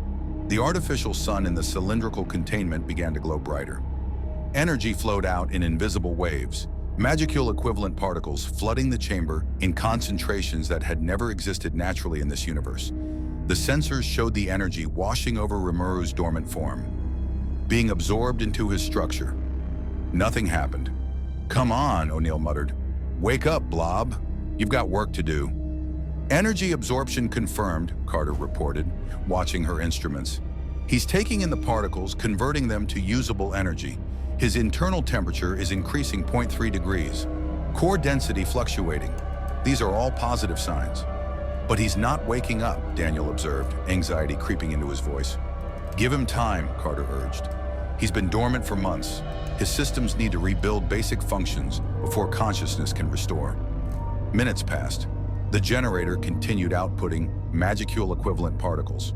Rimuru's form continued absorbing them, but there was no movement, no indication of awareness, no sign of the intelligence they'd come to know. Energy levels are approaching 5% of his pre-purge capacity, Carter reported. That's already more than he had when he entered hibernation. He should be showing some response. Teal'c stepped forward, kneeling beside the inert slime. Rimuru, Tempest, can you hear me? You are safe. You are among allies. We have brought you home. The The slime didn't respond. Maybe he's too far gone, O'Neill said quietly, voicing the fear they were all thinking. Maybe being dormant that long damaged something fundamental. No, Carter shook her head firmly. The readings show his core structure is intact. Great Sage, his analytical ability, should still be functional. Something's keeping him suppressed. Let me check the energy signature match. She pulled up comparative data, running analysis algorithms that the Asgard had helped develop. Her expression shifted from concern to realization. Sir, the energy we're generating is close to magicules but not identical. It's like offering him food that smells right but tastes wrong. His body is absorbing it because it needs energy to survive, but it's not enough to trigger full awakening because it's not quite what his systems expect. So what do we do? Daniel asked. We can't generate real magicules. They don't exist here. No, but we can modify the output. Carter was already moving to the generator controls. If I adjust the quantum harmonic frequency and restructure the particle spin to more closely match the residual signature from his original energy, it'll reduce efficiency, but it might be close enough to his native energy that... The slime twitched. Everyone froze. On the platform, Rimuru's blue sphere quivered. Then a small pseudopod extended uncertainly. Another followed. The sphere began to expand, mass redistributing as consciousness slowly returned from the depths of hibernation. It's working, Carter breathed, continuing her adjustments. I'm narrowing the frequency band. Come on, Rimuru. Follow the energy signature. Find your way back. The pseudopods grew longer, more controlled. The blue sphere began forming something approximating a small animal, perhaps a cat or dog, as if Rimuru's semi-conscious mind was reaching for familiar shapes. Then the shape dissolved and reformed. Larger now, humanoid features beginning to emerge. And then, impossibly, gloriously, Rimuru's voice, weak but undeniably present, emanated from the reforming mass. Where am I? Area 51, O'Neill answered immediately, relief flooding his voice. Earth. You're home, Rimuru. We got you out. Earth. The humanoid form was nearly complete now. Rimuru's familiar features emerging from the blue slime, golden eyes flickering open with confusion. I was sleeping, dreaming. I thought I'd never wake up. He collapsed to his knees, form wavering unstably. Daniel rushed forward with a support frame, but Rimuru waved him off weakly. I can manage, just tired, so tired. His eyes focused on the generator, recognition dawning. You built that? For me? Collaborative effort, Carter said, unable to keep the satisfaction from her voice. Humans, Asgard, and Tok'ra working together, it generates synthetic magicules, close enough to what you need to sustain yourself. It's beautiful. Rimuru stared at the artificial sun with wonder. You did this after I surrendered. After 6 months, we told you we'd come back, O'Neill said firmly. Earth doesn't leave people behind, especially not people who saved our planet 3 times. Tears, actual tears of blue slime, ran down Rimuru's face.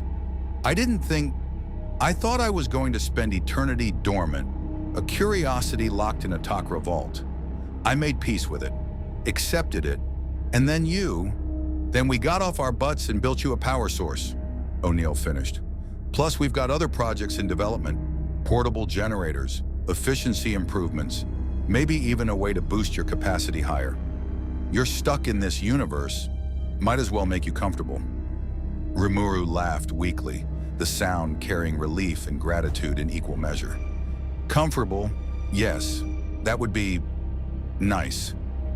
He looked at each of them in turn. Thank you, all of you, for not forgetting, for caring enough to build this impossibility, for proving that even in a universe without magic, miracles can still happen. Technically, it's advanced science, not a miracle, Carter corrected with a smile. But I'll accept the compliment. Teal'c placed a hand on Rimuru's shoulder, now solid enough to support the gesture. You have earned your place among Earth's defenders. Rest now, recover your strength, and when you are ready, we will find a new purpose for you in this universe. Purpose? Rimuru's form stabilized further as energy continued flowing into him from the generator. I had a purpose in my world, building Tempest, protecting my people. Here, what am I here? You're exactly what we need, Daniel said gently. Someone who understands fighting tyranny, who has power but restrains it with wisdom, who'll sacrifice everything to protect the innocent. The galaxy is full of threats, Rimuru. The Goa'uld are just the beginning. Having someone like you on our side makes the impossible merely difficult. Besides, O'Neill added, you're technically the first alien to formally request asylum and actually mean it instead of trying to conquer us. That's refreshingly novel. We're thinking of making you Earth's first official extraterrestrial citizen. It'll look great on your resume. Rimuru managed a genuine smile. Citizenship, in a world I stumbled into by accident. I suppose there are worse fates. His golden eyes took on a distant look. My subordinates in Tempest. I hope they're managing without me. I hope they haven't started a war in my absence. Knowing some of them, that's worryingly plausible. Maybe someday we'll find a way to send you home, Daniel suggested, or at least get a message through. The Asgard are researching dimensional communication based on what happened when you arrived. No promises, but there's hope, Rimuru finished. He stood slowly, form solidifying completely as he drew more energy from the generator. At 15% capacity, he was still far below his original power, but he was conscious, aware, and most importantly, alive. I can work with hope. I've built nations on less. General Hammond's voice came through the room's speakers. Mr. Tempest, welcome back to the land of the living. When you're feeling up to it, we have approximately 17 diplomatic crises that your extraction caused, 3 system lords demanding explanations, and a mountain of paperwork regarding your new status. But that can wait until tomorrow. Paperwork, Rimuru said wonderingly. Bureaucracy, normal, mundane, beautiful paperwork. General Hammond, I would be delighted to help with your diplomatic crises. It beats indefinite hibernation by a considerable margin. As the team began discussing next steps and Carter monitored Rimuru's energy absorption rates, Daniel pulled O'Neill aside quietly. Sir, you realize we just started an arms race, right? Every system lord is going to wonder how we restored Rimuru's power. They'll assume we have technology they don't, which makes us a bigger target. Let them wonder, O'Neill replied, watching Rimuru interact with the scientific team with growing animation as his strength returned. We saved our friend and proved we can build impossible things when we need to. That's not weakness. That's the scariest thing we could have shown them. Earth just rescued and restored someone the system lords couldn't kill. That makes us players on the galactic stage, not victims. And when they come for the technology, then we'll have Rimuru at 15% power, plus whatever else we've built by then. O'Neill smiled coldly. They wanted to see what humans could do when pushed. They're about to find out. Across the room, Rimuru had finally stabilized enough to stand without wavering. He looked at the magicule generator with something approaching reverence, then turned to the assembled humans who'd built an impossibility just to save him. In my world, he said quietly, I learned that the strongest bonds are forged through sacrifice and trust. You've shown me both. When the next threat comes, and in this galaxy, there's always a next threat, I'll stand with you. Not because I'm obligated, but because I choose to. Because you've earned it. Works for us, O'Neill said simply. Welcome to Earth, Rimuru Tempest. Try not to eat any more system lords without filing the proper forms first. Hammond gets cranky about unauthorized god-devouring. Rimuru laughed, a real, genuine laugh that filled the chamber with warmth. And for the first time since arriving in this universe, he felt not like a dimensional anomaly, or a weapon, or a prisoner, but like someone who'd found a place where he belonged. The galaxy beyond Earth's orbit remained dangerous. The system lords plotted and schemed.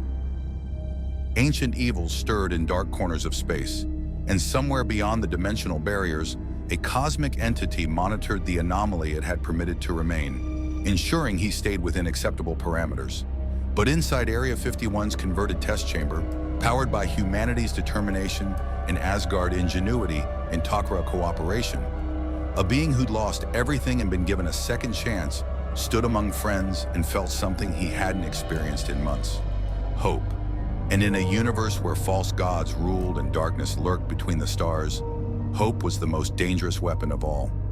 Rimuru Tempest had crossed dimensions, seeking only to return home.